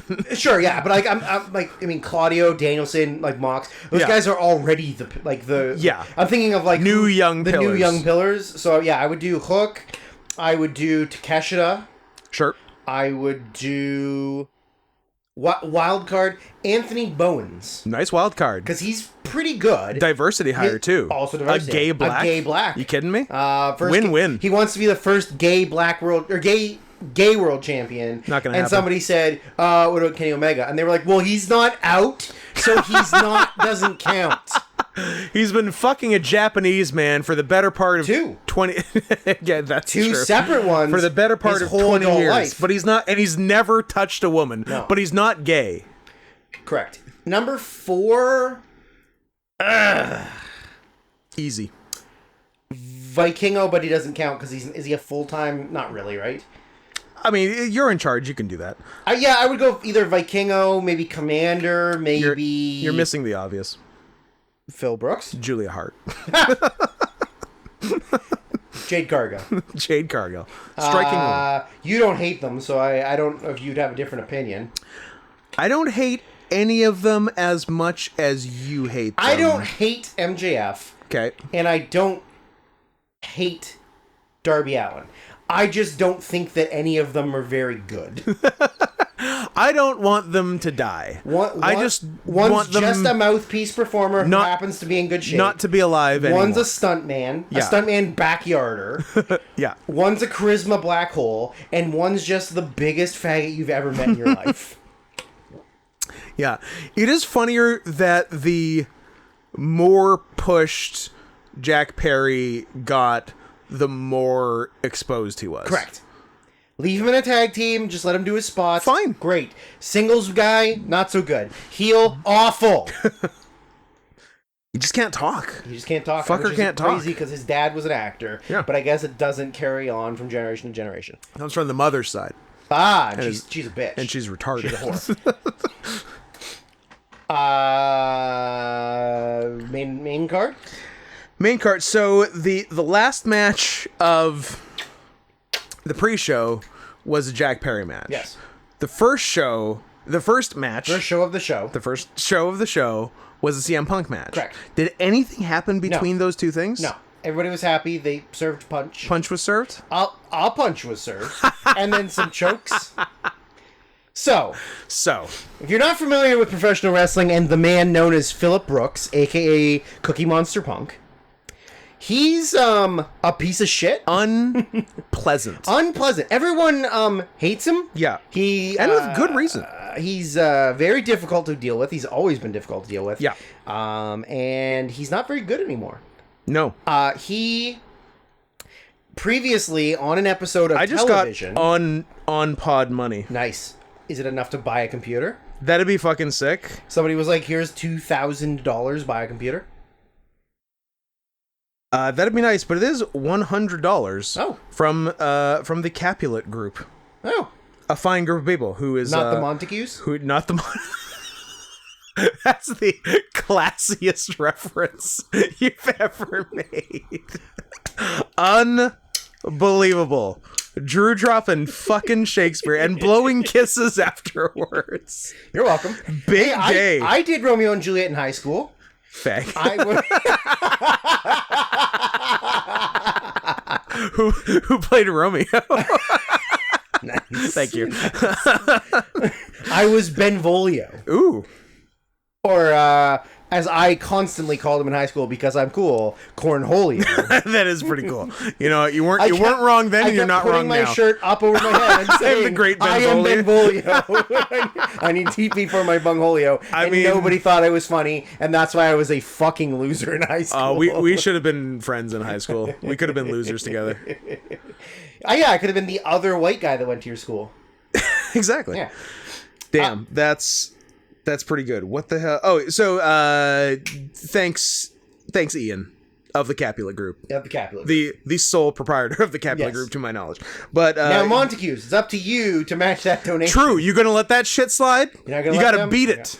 You gotta get Scott a computer before they do. Montague Group, clock's ticking. So, Phil Brooks, piece of shit. Yep. On television, tip to tail piece of shit. Several weeks before, Jack Perry wanted to use glass. Actual glass on TV. And Phil poo-pooed the idea because it's fucking TV. Because it's not TV a pay-per-view. and it's dangerous. But which is one, a fair thing to say. Two, I'm on Phil's side for this. Yeah, I'm on Phil's side in terms of the opinion. You're green. And you suck. Yeah. And it's fucking television. Yeah, all fair points. Also, not Phil's call to make. Phil's not in charge of anything. Not at all, but yeah. Phil's a goddamn veteran. I heard he's a player-coach type. Any truth to that? He is, in fact, a player-coach. Okay. So, he does... I'm just going to slam some 5 p.m. energy drink, if that's cool with you. Deal. He gets hooked on top of the car. He smacks his hand on the windshield, turns to the camera and says, "Real glass, cry me a river, bitch." Bitch, yeah. So he goes up, they do all the car spots, yeah. Match ends, he walks back through the curtain. Now, of course, we know... Like, that's all we know. That's all we... Well, yeah, that's all we've seen on camera. I had already watched the pre-show. Where are we going? To wrestling? Where are we going? Because I watched the pre-show when it happened. Did you? It was the 20... Where the fuck were we going? Because our show that week was the Thursday. That was Excursion. So why I think were you we were hanging out, or we were going to... Did we? I don't. I don't fucking know. No, we did Excursion the Thursday. I stayed here. We recorded Friday. Yeah. And then you were on your own on the weekend. Oh, I went to work. Yeah. So I watched a pre-show before I went to work. Okay. So I saw this. I didn't know anything. Then on the way to work, I read on Twitter, something's going down. There was a backstage altercation involving CM Punk. Yes. That was it. And I didn't know the main show. I didn't know that Punk was going on first. Yeah. I had no idea. And we, over the course of time, learned that after Perry came through the back, now the original story was that Perry went and got in Punk's face. Yes. And told him that, like, you know, what, you got a fucking problem with me? Yeah. And Punk was kind of like, no, like, what's your fucking problem? And then Perry and him sort of, like, jostled, and then Jack Perry got asked to leave the building. Not the case. That's what was originally said. Yes, that was the first story. Turns out, Perry came through the curtain, and Punk was there. Hey, you got a fucking problem with me? And Jack Perry said, no. And Punk decided to grab him by the throat and try and choke him. Yep. Samoa Joe and agents broke it up. He then he turned to Tony Khan. Yeah. And told Tony Khan, fuck you, I quit. Mm-hmm. And Samoa Joe said, are you fucking stupid? Don't do that. We're about to wrestle in front of 81,000 people. Imagine being Joe in that scenario. Yeah. Blood would be coming out of my ears. Well, don't worry, he gets his revenge in the match. I would be, to put it lightly, steamed. Steamed? You'd be a panda enthusiast? If the guy I'm about to wrestle in the opener of the biggest show I'm ever going to be on in my entire fucking life just said he quit. Yeah. I would be ready to fucking kill someone. Don't worry, he tries. Sure. So then the actual events were that Punk confronted Perry as he came through the curtain. He choked him. Yeah. They got separated. While they were, like, getting separated, they bumped into a stack of monitors that almost fell on Tony Khan. Yeah. And then when things had cooled down, Punk, like, aggressively approached Tony Khan and said, fuck you, I quit. Yeah. And then Joe convinced him not to, and then they go out to do the match. Yeah. And then Tony made it seem like CM Punk tried to kill him. Yeah. And promptly fired him after the show. Tony, in announcing Punk's firing the next week, said on TV that he feared for his life. From Phil Brooks. Yeah. And a man who couldn't even fight. And people, I will say, rightly made fun of him. To be fair, Tony's a small guy. He's not very big. He's got no muscles. He's kind of a twink. But also, it's Phil Brooks. Yeah. So, of course, not knowing this and watching the pay-per-view would have been a completely different thing. Yes. Watching the pay-per-view and knowing what just happened, I think that was the right way to watch it. Was so awesome. Yes. Because you can see Joe's frustration when he comes out. You can see Punk's kind of, like, nonchalant about entering to the biggest stadium show ever. In what will probably never say never, but probably his last professional wrestling match ever. I could see him doing WWE again. I mean, you never know. But yeah, it's gonna be his last match for a while. Yeah, this is and potentially ever. Punk might be 50 before he wrestles again. Yeah, look, every now and then you got to take 7.5 years off. Yeah, why not? And try and do all the other things you think you can do and are bad at them. Yeah. So we both said Punk. Yeah. You said 3.5. Yep. I said 2.5. I don't know why, because I didn't have faith in Punk. That's real low. David Q. Meltzer gave it 3.5. So did I. It is a 7.7 on Letterboxd. Are you good? Oh, Drew's lost consciousness. His soul has left his body. We're going to have to do a seance. We're going to have to get RFK Jr. in here to contact him. Drink your drink. Now you're better. Don't worry, I still got Trenta left. Did you actually get a Trenta? I got Trenta. I thought you were joking. Why did you get a Trenta cold brew? I'm barely halfway done. I'm good. What are you? I'm good! We said no yelling. Cage match, it is a 7.7. Yes. I will say, I thought, despite the fact that Joe was mad and Punk is bad at athleticism, pretty good. It was really good. Yeah. I will say that despite all my rage, I'm still just a rat in a cage. Of course. I didn't care for Punk doing his John Cena Hulk Hogan bullshit. What? That was kind of fucking stupid. What? Like... I don't know. It's Phil Brooks. Do you know? I don't know. I was trying to figure out why, because there's not a direct reason to do it. No. Was it just previously to that, like within like a few days around the show, Cena had said on some interview that he genuinely considers his feud with Punk in WWE as one of his best and favorite feuds he's done. Okay. So I don't know if that was Punk just giving a little wink to John, because it sounds like they are actually like they're okay friends. Yeah. But I don't understand why in the middle of having this like pretty brutal brawl with Samoa Joe, that you're just like that he does. Here's the John Cena a move, Cena tribute, and then a Hulk Hogan leg drop. Like it was. I don't know. It was just to reference like other people who have wrestled in front of giant crowds. Maybe. I don't know. But then why not do a rock bottom? I don't know. I don't know. And also, Cena isn't on any of the big ones. That's true. Yeah. I don't know, man. It's just Phil being Phil. Yeah, it was strange. Philly Phil, stay away from me, you cancer. If you haven't seen that Seth Rollins thing, look it up. Somebody asks Seth Rollins if he wants Phil back in WWE, and we both hate the fact that we had to agree with Seth. Yeah, but it is very accurate. Yeah, it's actually great. We were so begrudging in giving Seth Rollins also credit. Also because Seth is dressed like a complete he looks like a fucking asshole. A woman's cowboy hat. Yeah, and like a long cloak or some shit. He looks like such an asshole while he's saying it. But goddamn, did what he say be good? Yeah, be good.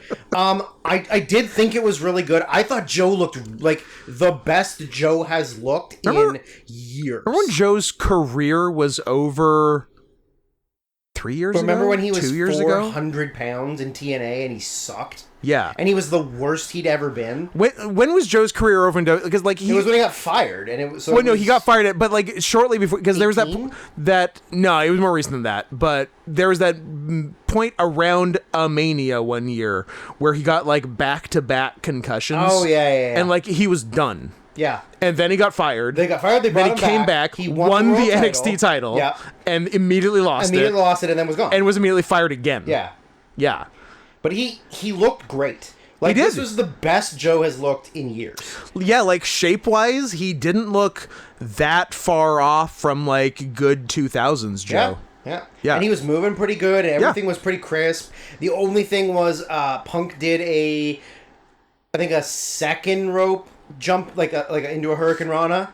And Joe took a very bad lazy bump on it. He like barely rolled. And like head planted. He almost kind of landed on his head. And it was like, Joe, come on. Yeah, a little more jump, Joe. Yeah, but like the Punk did a big sweaty blade job. Did you see the video of it? It was so good. So fan video appeared on Twitter because Punk got like whomped into the like sideboards of a table, but you could see straight from the other side. There was nothing blocking it, and a fan just filmed it. Just Punk straight up doing a big old stabby blade job to his forehead, and no drag at all. No, just stabbing himself. Got a lot of blood though. It did. A lot of color. You got good color. So I guess that's a good that's how method. You do it. That's how the pros are doing it these days. That I'll probably never do because I'm scared to. Yeah, that's what I got you for. Although you didn't. I was going to, and I was already bleeding enough. Maybe we'll hear about it in the live commentary. Probably, if people get you a computer. We can't very well do one without one now, can we? That is true. David Q. Meltzer gave it 3.5, right? And yes. 7.7. Yes. I might go over that. You can if you want. No one's gonna be mad at you. I think I really liked it. I think if you cut out the stupid John Cena Hulk Hogan stuff, I did not expect Pepsi Plunge finish. No, when he did the Pepsi Plunge, I didn't even think that might be the finish. I thought, okay, Joe's gonna kick out. Joe didn't even do the Coquina Clutch. No. Did he hit the muscle? I don't think he hit the muscle. Or didn't hit the muscle. He went for it twice. Yeah. And he didn't hit that, and Punk never went for the... Well, Punk learned his lesson on the go to sleep. No. I mean, he didn't go for the... Anaconda Vice? Anaconda Vice. Yeah. So, like, I was like, oh, there's still a bunch of stuff that, like, they haven't gone to. Yeah. So when they did the Pepsi Plunge, I was like, oh, shit. I guess that's the finish. Like, I did not expect it to come. Yeah. I never expect to come, but it was very cool. Because like that's the first Pepsi plunge he's done. Yeah. Since at the latest 2005. I think he did one in WWE. Did not. No? Everyone always wanted them to, and he never ever did. Not once. And he got signed in 05. So that's I don't even know if he was doing it a lot towards the end of his indie run.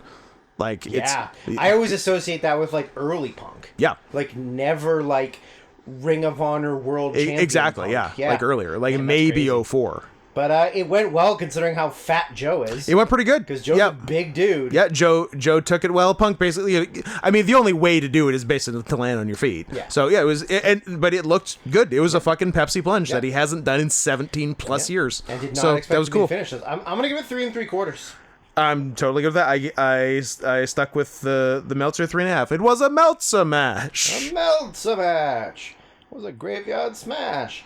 Next match would be Bullet Club Gold of Jay White and Juice Robinson teaming with Konosuke Takeshita. With Austin Gunn and Colton Gunn. Hanging out. They suck. Part of a group of guys who had a probably very large and very easy payday at Wembley Stadium that day. Did. There's a number of people who were on the show that didn't have to do hardly fucking anything and probably made 5 figures. Probably. Yeah. Probably. It's nice. Yeah, it must be nice. That's the dream. That's the dream. When I'm done wrestling, be on big wrestling shows and don't wrestle. When I'm done wrestling, like me actually wrestling, yeah, I think I will work really hard on either managerial work or commentating.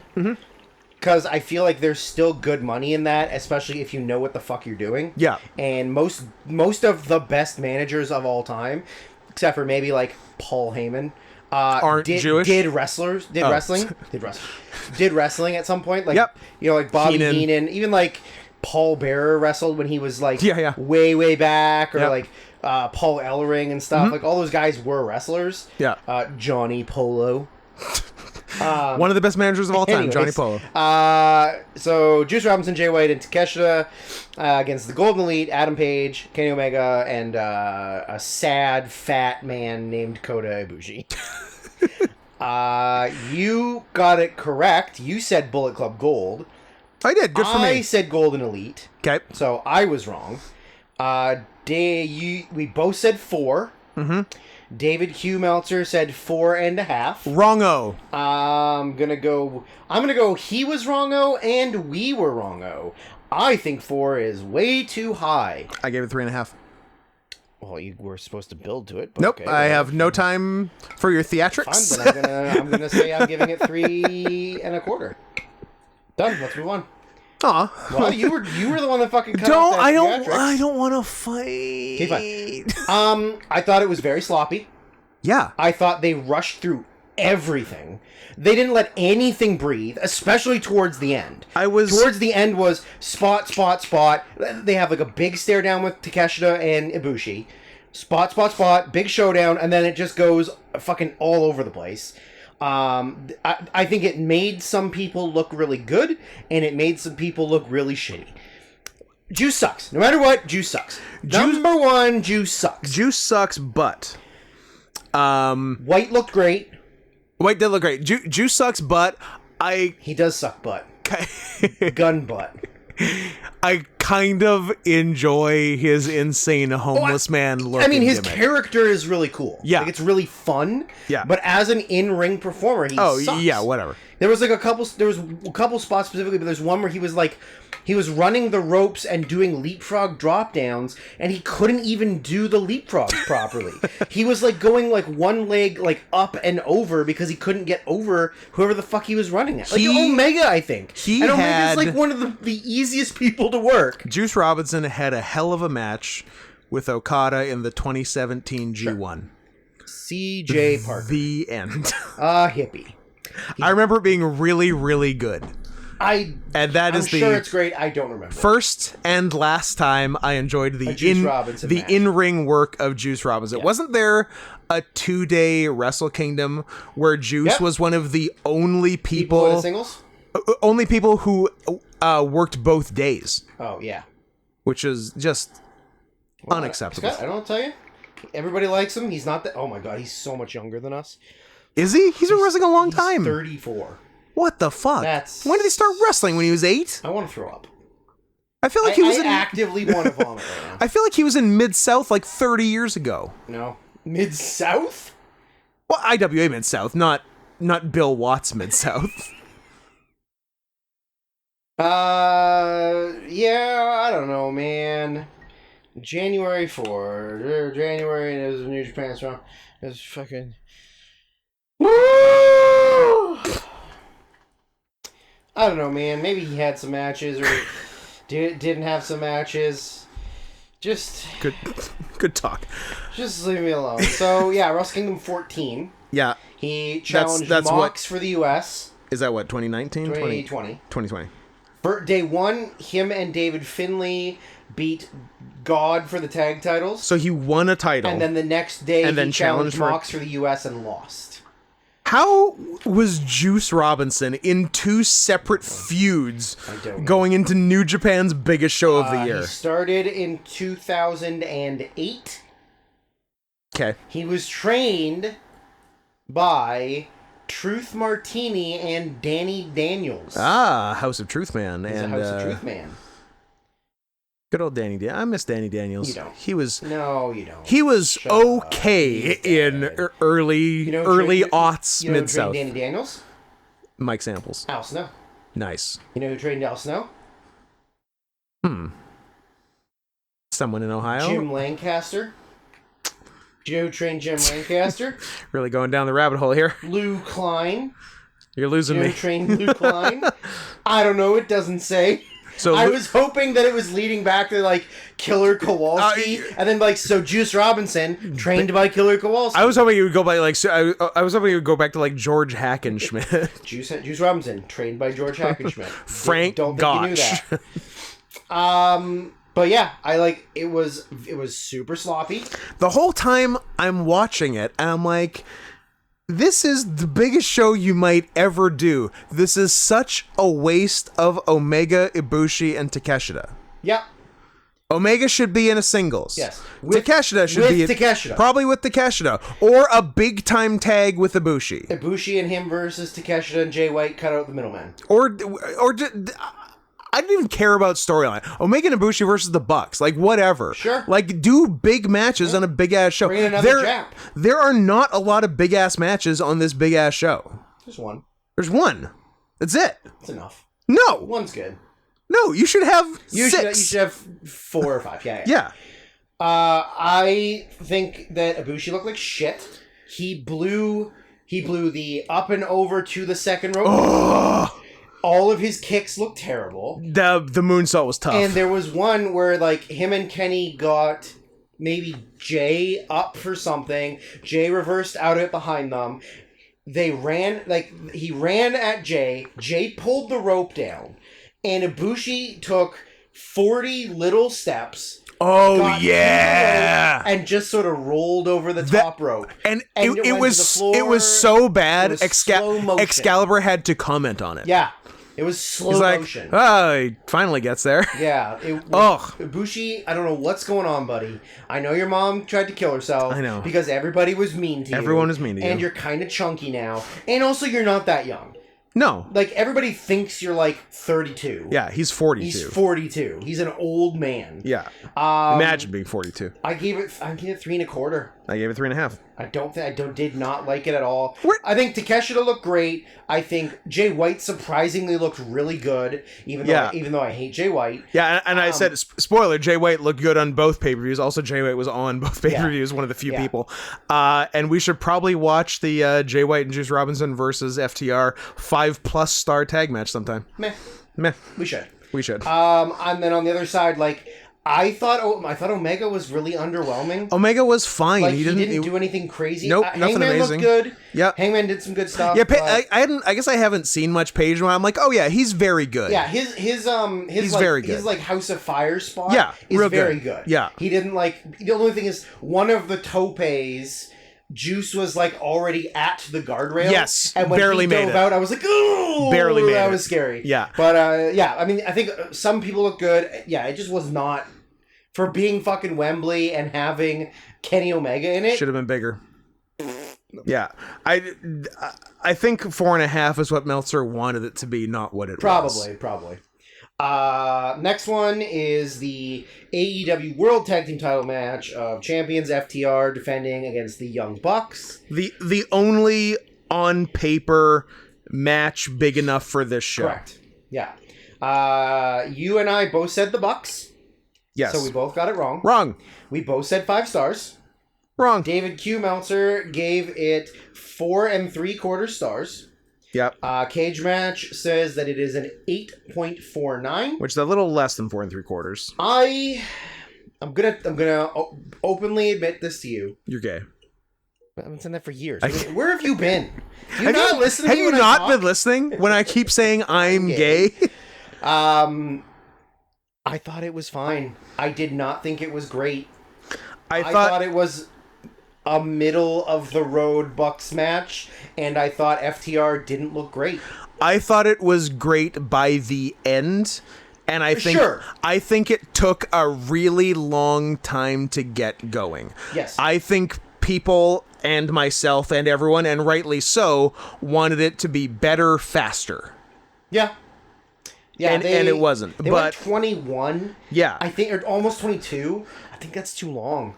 I think you could have cut some stuff in the middle. And... It's too long for what this was. It's not necessarily too long, period. No, not at all. I'm saying, but what they did, they did too much just like downtime shit in the middle that I think took away from the match. Mm-hmm. Like, I think 4 3/4 is high. I think like it didn't do like the other ones they did. I think were better.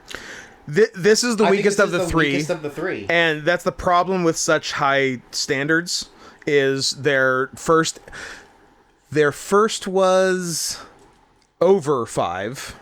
Yes. I think their second was 5 even. 5 even. Was their first 5 1/4 or like 5 3/4 or some wild shit? It was what, November 2020? The November pay-per-view? But yeah, both of those were phenomenal, and this suffered from just being really good, which is a shame. It's a shame when you do a really good match and nobody is happy about it. 5 1/4. 5 1/4. Yeah. Both of those were great. Did Cash miss the springboard 450 in this match? Yes, right. Yes. Not the 8-man. Yeah. And that was part of it getting real good at the like this went 22 minute 18 on was fantastic. Yeah. The end was good. It's just the finish was really good. Yeah. Everything all the way through that last like stretch. Yeah. Great. But everything before that I thought was just really... It was just there. It was a television match for a part of it. Yeah. So I went 4.5. I could be talked down, but the whole time I was watching it going, God damn, do I want this to be better? Like, get going. And then they did get going, and then they had me by the end. I thought it was great by the end, but it just took too long to get there. So you're going 4 1/4 unless I can convince you. No, I'm going 4.5, and I can be talked down. Like if you give it 2 5/8, I'll probably go down because I'll feel silly. I mean, I'm going 3 3/4. Okay. I think the ending, like we said, was great, but I think everything leading up to the ending just felt whatever. And I liked this. I was as disappointed with this as I was surprised with Punk Joe. So I gave him the same rating. Yeah. Boo. Disappointed. Yeah. I wanted a lot more from the best on-paper match on the show. Speaking of disappointed, this match, oof. I didn't mind it. Stadium Stampede, which is just Falls Count Anywhere brawl in the stadium. Yeah. Best friends, Chuck Taylor and Trent Beretta, Eddie Kingston, Orange Cassidy, and Penta El Cero Miedo defeated the Blackpool Combat Club, which is still, they're still called that because nobody in the group is from Blackpool. Claudio Castagnoli, John Moxley, Wheeler Yuta, Ortiz, and I do not like him being called Mike Santana. Nope. Also, I don't care for it. Did you hear that Ortiz and Santana hate each other? Yeah. Yeah. Yeah, I read their Twitter, their X.com exchanges. Very funny. Yeah. It sucks because they were such a good fucking team. And you think they're going to be better separately? No. I mean, I think Ortiz will be okay because he's got real good Riz, as the kids are saying. He does have the Riz. Santana doesn't. Santana's like Ortiz is a funky monkey. The only way to kind of salvage Santana, which sucks, is doing a feud with Kingston that leads to them being a team again. Yeah. Because I think Kingston can get he can get that out of him. Yeah. Whereas, like, I don't know that Santana versus, like, I don't know, anybody else is going to do him any benefits. Plus, he's chunkier now. Yeah. And he came off, like, a really serious injury. Like he was gone a long time. He might have almost never wrestled again. He was, like, well over a year. Yeah, it was a spinal injury, wasn't it? Knee. Knee. Yeah. He, like, just ripped his knee out. And it was, Twice. Right? He did it in the first Blood and Guts. Yeah, I guess so. And then the next one was the second Blood and Guts? It was Blood and Guts, yeah. And it was just like it was doing an Uranage or something. Yeah. Just a basic ass move and his knee fell out. Well, the first time was when he got pinned between the cage and the ring. And he finished the match, but then he was fucked. Yeah. And then so I don't care for him being called Mike Santana, and I don't want them to split up. But if they don't like each other, what can we do? And also it sounds like it's entirely Santana's fault. Yeah, that sounds about right. Because I think some third party said, and they were like still trying to be diplomatic. They're like, Santana's more of a, how do you say, hothead, and Ortiz is a little more measured. Something like that. Like, more of a cool guy. Santana flew off the handle unreasonably, it sounds like. So you weren't. I thought this was fun enough. I thought it was sloppy as shit. I thought a lot of the props and bumps and stuff just didn't work. Like, they blew so many things. But that being said, again, like the Bucks match, the last bit was really fucking good. Yeah, but like, the fucking ladder breaking with Penta trying to do the sunset flip. And then they still did it. They still did it. But that was psychotic. That's because Abrahansis was holding the ladder for dear life. I would have abandoned that spot immediately. I mean, I can tell you somebody who should have abandoned that spot and didn't. One Cole Crazy. When I had a 3-way ladder match with him and B-Boy, and one ladder broke, and I said to him, just use one. And he didn't do it. He did two. When he used the broken one. Broke, and he didn't do a moonsault. Cody, you suck. Nice. You need me in the face. I just thought it was sloppy, and I wasn't like that into all of the like brawling spot stuff they did, like the ending, all of the like the Orange Cassidy stuff, the Mox stuff was great. Yeah. The Claudio's airplane spin it's like a fun spot, but like, does it really fit in this match? I thought it was okay the way that, because Claudio is spinning just while like multiple superplexes to the floor are happening. Yeah. I thought that was cool. Yeah, I was good with that. Like that. Orange Cassidy's really good. He's really good. Between this and next show spoiler, he does okay for himself. We've all really come around on him. Yeah, like we did not like him before. We just kind of thought it was just like, as wrestlers who are cats, gimmicky shit is really like not something that I respect. Like, I'm a pedophile who spins pizzas. I'm a guy who doesn't care and I'm too cool. Like, I'm a snow leopard. I'm fucking Danhausen, whatever he is. Whatever the fuck like, he is. All that stuff is like, you're a good entertainer, but like, wrestling wise, you fucking suck. Yeah. But like, Cassidy, and that's what everyone said about Cassidy when he got signed to AEW. I'm like, but they're just signing a gimmick. His shtick's not going to work on national TV. Blah blah. Oh, it turns out it does, and he's an amazing wrestler. P.S. He was a great wrestler before that. So, but he wasn't doing the wrestling. He's motherfucking fire. But now he's come around to like big time, and like I genuinely really like him. He's great, and like he's done a great job as all Atlantic international champion. I mean, he single-handedly made that and the TNT title switch importance. Yes. Because the TNT was the Intercontinental, and the All Atlantic was the European, or the US and the TV, as it were, depending on where your allegiance lies. They've absolutely switched. International is the number 2 singles title now. TNT is the number 3. Absolutely. Yeah. I mean, I love everything Kingston does. I love that he blew through the entrances to charge the ring. Great. That was perfect. And then him and Claudio just like ground and pounding. Eddie Kingston is the best wrestler. So good. I love Eddie Kingston. How did I hate him? I don't know. Years? He's the best. Yeah, he's the best. And I guess Eddie, it was more. If you're listening to this, shout out. I love you. We love you. Come wrestle us. Yeah. We would kill to wrestle you. Bring Lil Cholo with Bring a friend. Yeah. Bring a friend. Yeah, anyone Whichever you like. friend. Homicide, Lil Cholo, We B-Boy, trust your choice in friends. Kevin us Nash. against Kingston and B-Boy might be the best match we could ever do. Probably. Yeah, probably. Short of, like, Aussie Open. Sure. Yeah. But yeah, that's... Oh, I would love to wrestle Kingston. Yeah. And I want to wrestle B-Boy again so bad. Yeah. Because I've never had, a one-on-one or tag against him. I've only done a 3-way. Right, yeah. Or a I think... Was I involved in, a 4-on-4 with him where we didn't really touch each other? Maybe. But anyways... you gave it 4.25. You predicted 4.25. Yep. I said 3.5. Meltzer said 4.5. Too high. I'm gonna shock you with my answer. It's gonna be a lot lower than mine, I think. Dud. That's pretty low. It's not bad. I said 4 even. You said 4 even for the match. Well, yes. So you're at the moment. This is the second best match on the show for you. You You get a 4.5 for FTR Bucks and a 4 for this. Yeah. I'm gonna give it a 3.5, which is right where every match I put on this show is. Yeah. So was Punk and Joe 3 3/4? 3 3/4, as was FTR Bucks. Gotcha. And then 3.5, 3.25, and 2 3.25.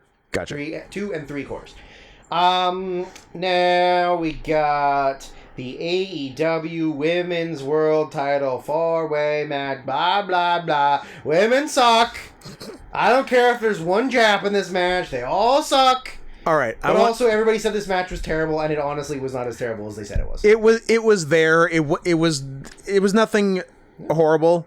Nothing. It's not the worst match. I think this is a better match than the 2 pre-show matches. As per Cage Match, it's the worst match on the show. As per Meltzer, it is tied for the worst match. No, it's not. It's not. It is tied for second worst on the show. It was Hikaru Shida defending the title against Toni Storm, Saraya, a.k.a. the former Paige, who's done some stuff, and Dr. Britt Baker, DMD. Doctor of Mud Dick. Boom, boom, boom, boom. Dick Munchin Doctor. That's what she's a doctor of. Yep. She got her doctorate in dick munching. We both said Saraya. We were correct because they're nothing if not unoriginal. Yeah. They literally put the title on Shida so that a face had the title so that a heel could beat her in her hometown. But even though the heel was a face in the building, so she should have taken it off a heel. Don't know what to say, man. But, you said whatever. 1.5. I said 1 3/4. I'm bumping it to 2, baby. David Q. Meltzer gave it 2 3/4. Yep. I gave it 2. 2. You're not going to like what I'm going to say. 4.5. 5. Oh.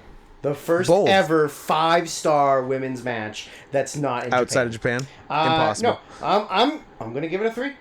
That's fine. I thought they did too much shit with Saraya and Toni Storm.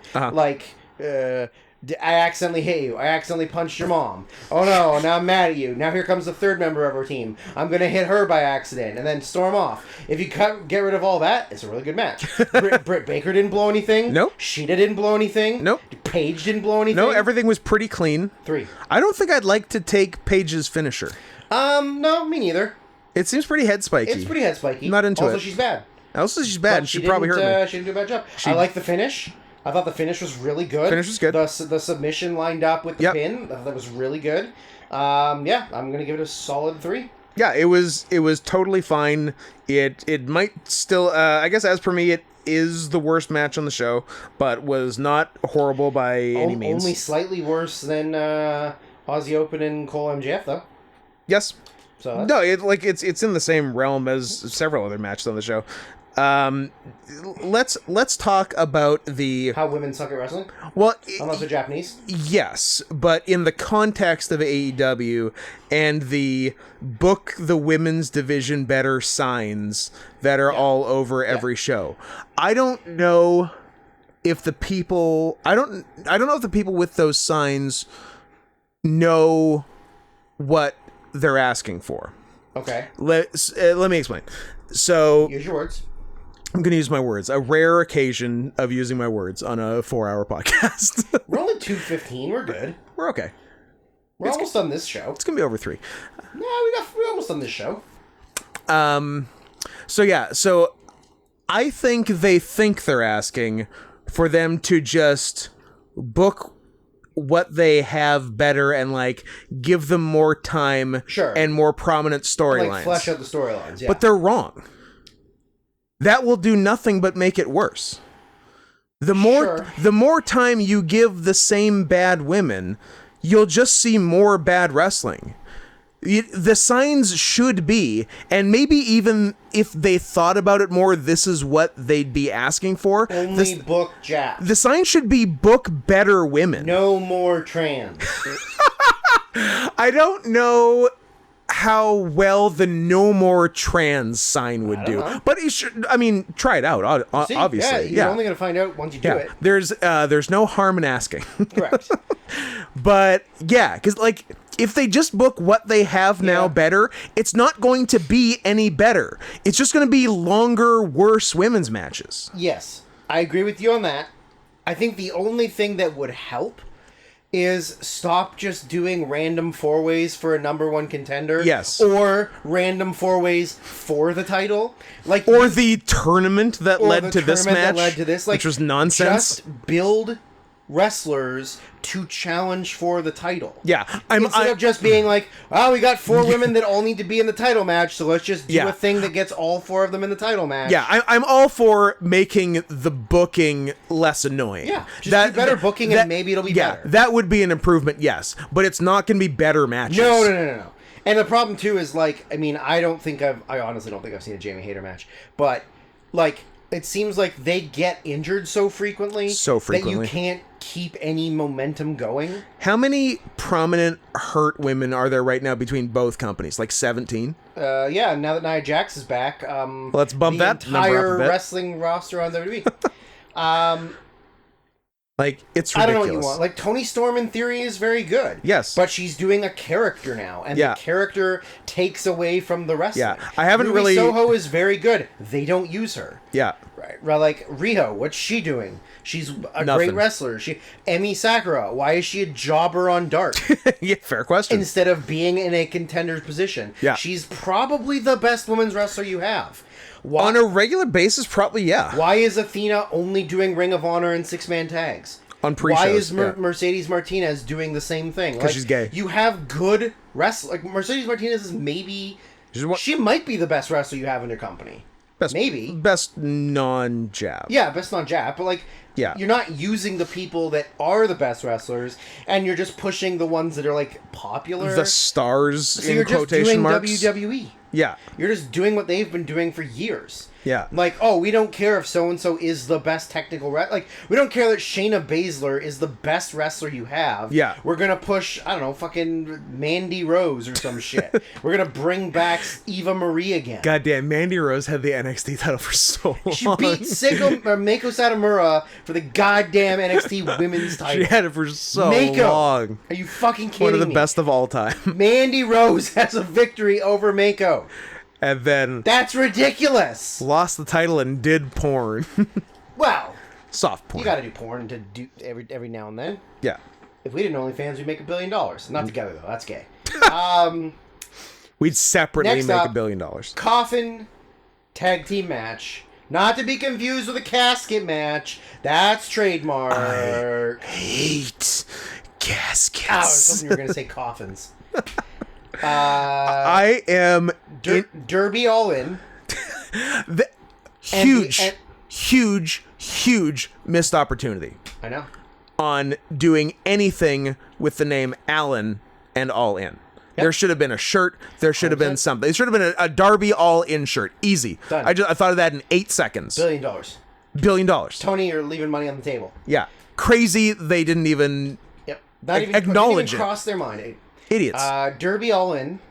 And the Icon Sting.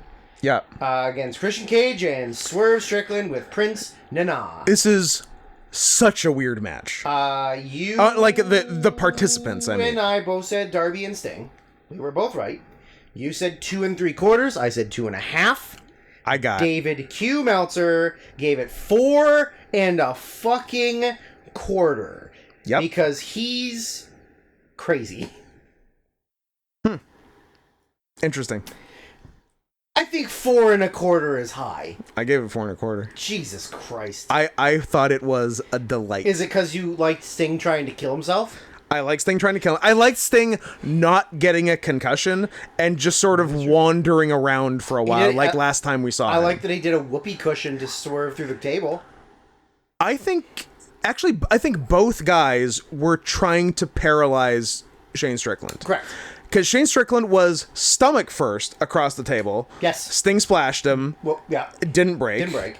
And then he's like, well, I got to break this table. And yes, then whoopee cushion him through it. Yeah. Bending his back in half the wrong way. Correct. And then the finish of the match. Shane Strickland, my Eskimo brother. Your Eskimo brother. The finish of the match was also Shane Strickland, stomach first, across the inside that looked like it hurts of the casket, bad. and Darby does his big old coffin drop onto the coffin, onto Shane's fucking back, and they send him back to hell where he came from. Like, they were trying to hurt Shane Strickland bad. Yeah. That sucked. Yeah. I wouldn't want to take that. No. I guess he was okay. I haven't heard anything about it. Yep. But, yeah. You know who's awesome? Christian. Oh, Christian's so fucking good.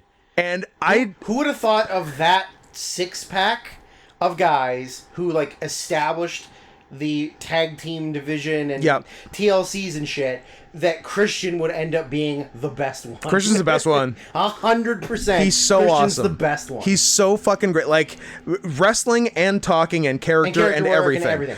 He's wrestling in a turtleneck. A sleeveless turtleneck. It's so good. Amazing. Did you notice his I'm sure AEW doesn't call it Titantrons, but because remember when he debuted, and for the whole time he was a face, the thing said outwork everyone. Yes. Do you know what it says now? Outthink everyone? It says worked everyone. That's what it is. It's so good. Yeah. It's beautiful. Yeah. And like he looks great in the ring. Great. And yeah, just everything he fucking does is awesome. And it's one, he wasn't supposed to be in the match. Nope. It was it's a shame that somebody else wasn't allowed to get in the country. No, you know, that's not why. Oh, yeah, he had... we talked about it. His grandmother, who presumably raised him, died, and he had dead grandmother stuff to attend to. Also, he did gay porn. Also, he did gay for pay porn.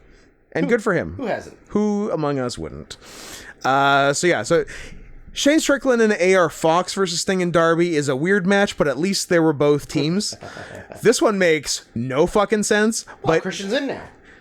I guess Christian's in that, but goddamn, it was fun. There was a lot of big spots. Darby's an absolute fucking psychopath. Yep. Just trying to... Still don't care for him, but... The handcuff spots are so scary. No. It was taped, technically, but okay. Sorry. The hands taped together behind his back. Moonsault, something else, and tope. Because, like, if something... I don't want to do a tope with my hands untied. If something goes wrong, you just land on your head and die. Correct. But he actually doesn't care about that. He does not. Like, his brain just works differently. Yep. He just does whatever. He's a full psychopath. Yep. And good for him. And, sometimes it leads to cool stuff. Psychopath, and I still hate him. I know you do. But yeah, he did and the top to floor coffin fall. Yes. Just disgusting. It is pretty gross. I mean, like, this match was exactly what it should have been. I think everything, like, it achieved exactly what it was trying to do. Everyone looked good. Sting did not look like he wandered in on a day pass. He didn't, but he still doesn't look good. No. But I feel like they were talking to him a lot. Sure. Like, there was a lot of telling him go do this, spot. go do that. Yeah. But he went and did the spot. He's also 60 years old. He went and did the spot as opposed to last time we saw him where he wandered into the ring, was told it was not time for the spot, and wandered back out of the ring. Yeah, that's true. This was I think the last time I saw Sting bumped this match up half a star. Just comparatively to last time I saw Sting. Like, he looked good. He did corner splashes better than someone younger than him on the show. But only barely younger than him. Only barely younger, but younger nonetheless. Yep. About 3 years younger, I think. Yep. He also did Joker Sting, which was... He did do Joker Sting, and who doesn't love Joker Sting? Everybody. Who would ever say that was one of the most annoying things of that era of TNA? Yeah. I don't know. Everybody's got to do something cool, I guess. Next up... Did you give it? Oh, we didn't. Did we say the? You said 4 and. I said 4 1/4. You did big eyes shocked at me. I'm doing 3 1/2. Okay. I thought there was some your magic number for the show. I thought there was some gross stuff. Yeah. But I also thought it wasn't great. I thought it was a very fun watch. I had a good time. Figured we wouldn't have matching ratings on that one. This was the most fun I had up to this point in the show. Gotcha. Next up would be the Painmaker himself, Christopher Jericho, doing a live performance of Fozzy that sounded like shit. I'm a gay man. Oh, you didn't fuck up some. Never did. Against as far as they're concerned, the best fucking wrestler in the world. Or number 17. Or number 17. William Ospreay. You and I both said Ospreay. We were both right. You said 3 1/2. I couldn't remember. Oh no, I said Ospreay. You're 3 1/2.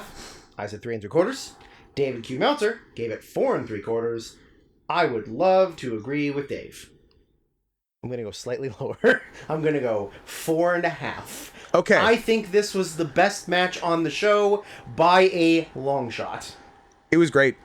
I couldn't believe how good Chris Jericho looked in this match. Yes, and he was great. Yeah. And I think a lot of that is due to wrestling the greatest wrestler in the world. Due to how good Will Ospreay is.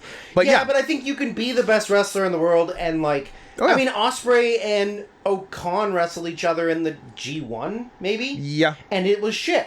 Yeah. Because O'Khan sucks. That's true. Right? But like Jericho Jericho was really, really good. He took the the Oz Cutter, and there was a counter to the Oz Cutter that looked really smooth. The one thing that didn't look good was Jericho doing the Oz Cutter. Well, come on. I mean, he's old. But yeah, you're right. That was bad. That was the only bad thing, though.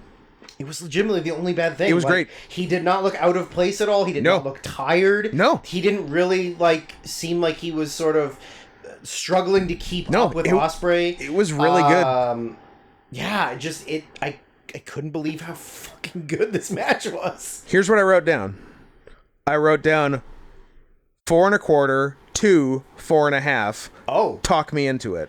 Scott's 4 1/2. You've talked me into it. 4 1/2. He took a great Stormbreaker. Yes. It was so good. Good. It looked like he didn't weigh 235 pounds. At 5'10". At 5'10". It was so smooth. Yeah. The hidden blade was really good. They had one sequence that was so good. It was like from the highest end of New Japan main event reversal sequences. Yeah. Because it was like, out of the Stormbreaker, hidden blade. I think they went for like each other's moves. Yes. It was so nice. And yeah, I think just when you work in New Japan, you just develop the best reversal sequences. Yeah. Because for a while I just thought it was like 1 or 2 guys, but it's kind of everyone. Because at first I thought it was just like Carl Anderson is good at these because he did all these cool ones with Okada. Yeah. Then he did these cool... Which you and I stole every single match. Exactly. And then he did these cool ones with Goto, but then Goto did them with other people. Obviously Okada did them with other people. Naito started doing and then Naito, and then Ishii. And then Ishii, and then I'm like, oh, just everyone is fucking awesome at now, these. Sonata's great at them. Sonata and obviously Ospreay. Yeah. But it's just a New Japan thing. Shingo. Yeah, so I think just work enough high-end New Japan and you get awesome at that shit. Yeah. And Ospreay is fucking awesome at that shit. And they did some just fantastic stuff. 4.5. And yeah, so I have this and FTR Bucks at 4.5. But yeah, if you made me choose, I'd probably say this one. I enjoyed this one more than I enjoyed the Young Bucks. I definitely enjoyed it. I enjoyed more of the match because I really only really enjoyed the ending part of FTR Bucks, whereas because this one started hot because they like one of the first moves of the match was like Sky Twister to the floor, right? Yeah, so it was great. Yeah. Now time for the cooler. Good for you guys. Time for the cooler. Oh, don't mind if I do. The AEW World Trios title open house match is what it says here, which I don't. It was no holds barred was what it was. Yeah. Billy Gunn and the Acclaimed defeating the House of Black, Brody King, Buddy Matthews, and Malachi Black for the titles. We both said the Acclaimed. You said 3. I said 2 3/4. Dave Meltzer gave it 2.5. I think this was the cooler. It sure was a cooler. The crowd was weirdly dead for this match. Like it started out hot. Yeah. But then it very quickly started to drop off, other than doing the Brody King noise thing that he does. The, like, howling, barking, whatever thing. The crowd was really into that every time. Yeah. But the rest of the heat, and especially when Billy Gunn was in... Quiet. Also, Billy looked worse than Sting. Yeah. He was very slow, looked very tired. I believe Billy's 60. Sting is 63 or 64.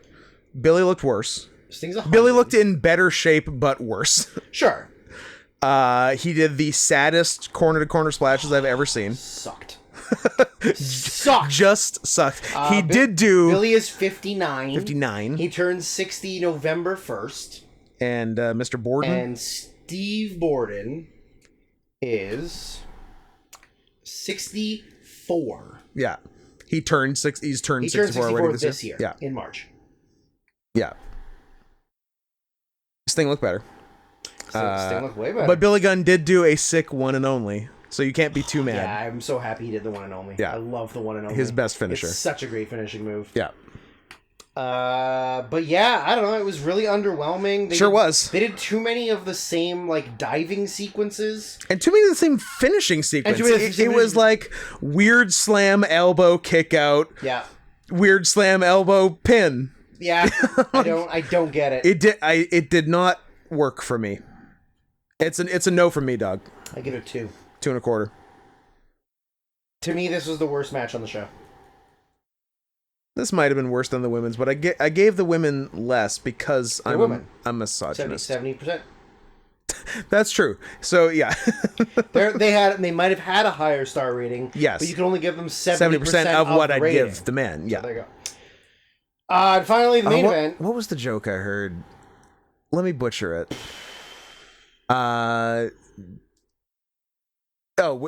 For every dollar a man makes, a woman makes 70 cents. So I only get fucking 30 cents? Yeah. That's fun. That's fun for everyone. That's pretty good. Yeah. The main event, the men who opened the show, the pre-show, winning the ROH Tag Team titles, MTF defending the AEW World title against Adam Cole Bay. You said Cole. I got everything MJF and Cole wrong. Yeah. I thought there was going to be tension and they lose the ROH Tag Title Challenge, and then there's almost kind of a clear face and heel in the main, and Cole goes full heel and wins. Totally wrong on all counts. Yes. They won the titles. You suck. They wrestled as face versus face and stayed face and face after the match. They sure did. I was wrong. And also, I think we may be coffin match levels apart on our enjoyment of the match, but maybe I'm wrong. 4. Dave said 4.5. We both predicted 4. We both said 4. I don't think my prediction was that far off. Mm-hmm.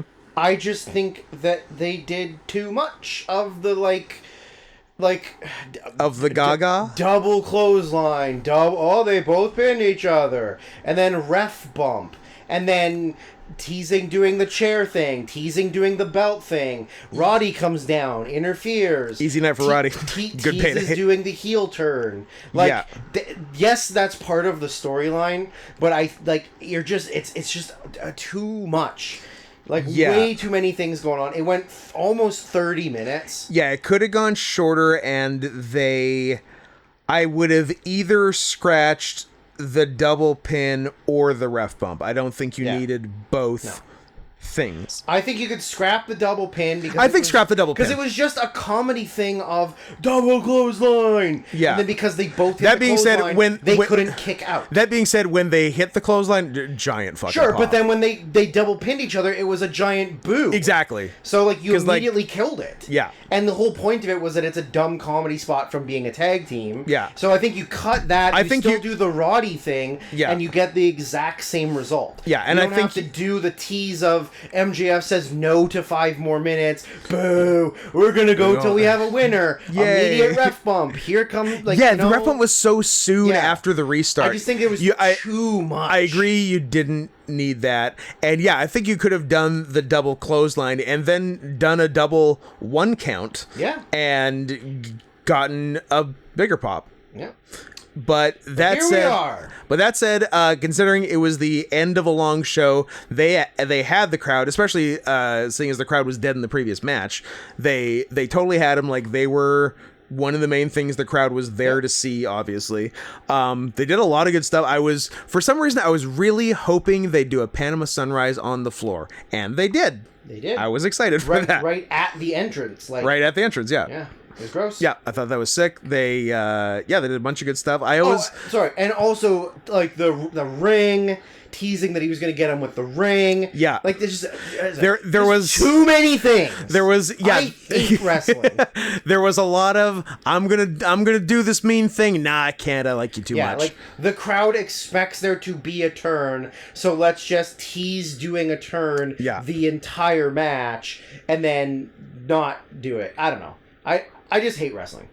I just actively hate wrestling. That's totally fair. Yeah, but I thought, all the Gaga aside, I thought all the stuff they did was good, and I do always forget that MJF knows how to wrestle and is athletic. I'm like, oh, you can do a kip up? What? Yeah. It's and good for him for cultivating that feeling about him where he does a fairly basic dive and people lose their minds. He's very smart with that. But yeah, I give 4.5. How do you sorry, when I say 4.5, I mean 4.25. Look at you. 2.5.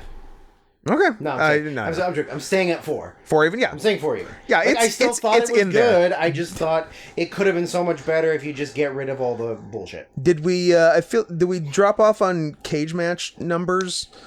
Oh, we probably just did. To go back, the Coffin was 7.40. Jericho Ospreay 8.03, which I would say is low. Probably.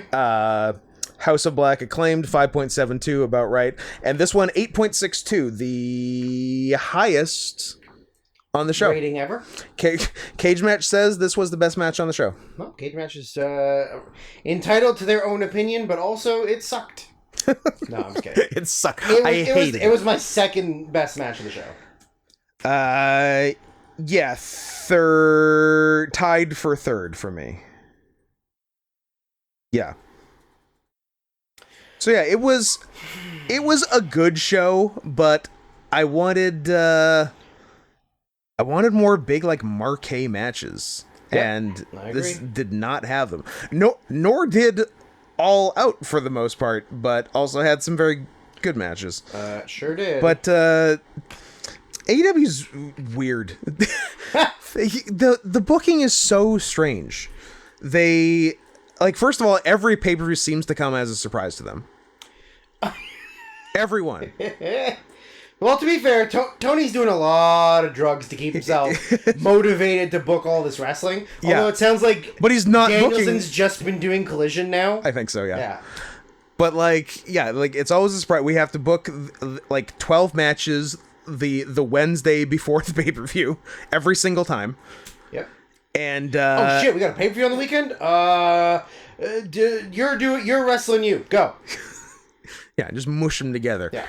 And yeah, you have so much talent, and most of them are on the show, but not against each other in the right way. Right. Like there's not enough dream matches, and you could do so many dream matches.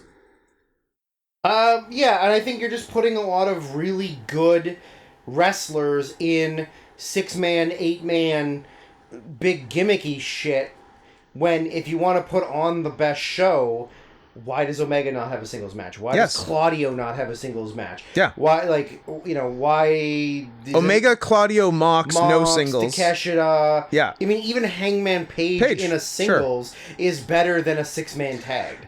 Not like a 6-man tag was bad. Yeah. But, like, that's a bit... Like, why don't you just do what the best quality matches you can do are? Now, that being said, they did have one wrench thrown into plans, and this was supposed to be Omega Danielson. Yeah. And I am... You're never getting it. Heartbroken. You're never getting it. We did not get it. It's done. Sorry. I hate to tell you this. You're never getting it. I want to get it, though. Nah. They did it once, and it was Bryan Danielson's first 5-star match ever. Yeah, and he's never going to have another 5-star 2021. Match, so that's it. That's his one and only 5-star match. He's never having another one. Not on October 1st. It's not like he randomly just wrestled on the next show after this show as if he was never even injured and had maybe a 5-star match. I don't know. Who's to say? It's insane he wrestled the next week.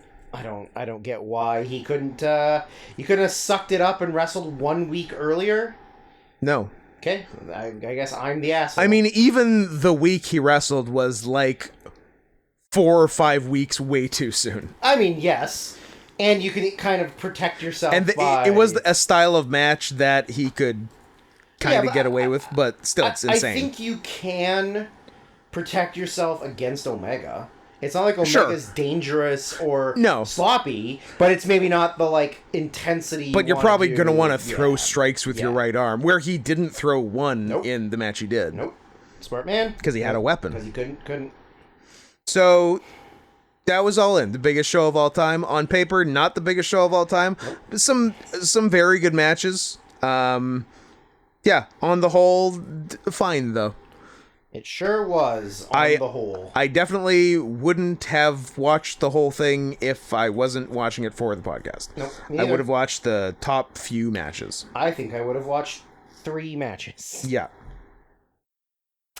So, All Out was in Chicago. The very next weekend, back-to-back pay-per-views, a risky proposal. Which I think they assumed Mr. Phillip Brooks would be in attendance for, and because they love to run shows at the United Center. And then guess what happened? Philly Phil gonna Philly Phil, and he got his ass fired. He has had, like, I like that All Out is the checkpoint milestone for him. Yeah. 3 years in a row. Yes. It has, like... Brawl Out. 2021 has his first match in 7.5 years. Was I there live? No big deal. Doesn't matter. Who's to say? Brag. And he's the happiest guy in the world. Couldn't be. I'm so happy to be back in wrestling. I love it here. Couldn't be more excited to be back. Everybody's treating me great. Got my dick sucked earlier. 1 year later, has just sustained his second major injury in a world title match that he won, and is also just pissed off at everyone. What are you doing? Shut the fuck up! I can't have this on my lap anymore. It's too hot. and also, I'm very uncomfortable. It's very hot in here. Yeah, that's fair. I'm just putting it in front of me on the table. Mind your P's and Q's. I'm sorry. Also, my mic wasn't near me, so nobody heard that. So nobody heard me just screaming at Scott. Pretty sure my mic picked it up. Maybe. Scott, shut the fuck up. Oh, it's so hot in here. I hope it doesn't. Shut up. Fuck up the mic. No one cares. No one's listening right now. They're done with us. That's definitely done with us, Scott. Coming up on the mic. Shut up. He'll make it. There, it's fine. So then 2022 just hurt himself again and is hashtag over it and is miserable and picks a bunch of fights for no reason and then gets into a real fight, gets suspended for a long time, but also he was hurt for 9 months anyway, so it didn't even matter. And then he came back and was sort of happy to be back, but also seemingly still mad. And come the a couple days before this year's All Out, fired with cause. Yep. Very funny. Philly Phil. Got to be one of the funniest 2-year runs of anyone. Honestly, he's right up there with the Ultimate Warrior. Yeah. He really is up there with the Ultimate Warrior. Yeah. Just like no company wants to keep you. Yeah. You're a total cancer. Yeah. You're like booking yourself and trying to get yourself over. And they're like, yeah, we'll put you over. P.S. You're fired. Like, this was such a funny run. It was. Like, come back. Super humble, happy. Yeah. Loves wrestling. Loves the fans.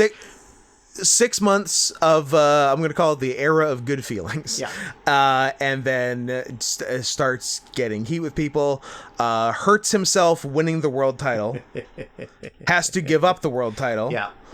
Good guy Mox comes in and saves everything, as he always fucking does. Although sends Kyle O'Reilly to heaven in the process. Wow. Sometimes you got to kill Kyle. He's been out longer than Santana. Yeah, he might be done. Not good. But remember, Adam Cole was also done. So Adam Cole was also done. Who's to say? Yeah. Where's Bobby Fish? Fuck him.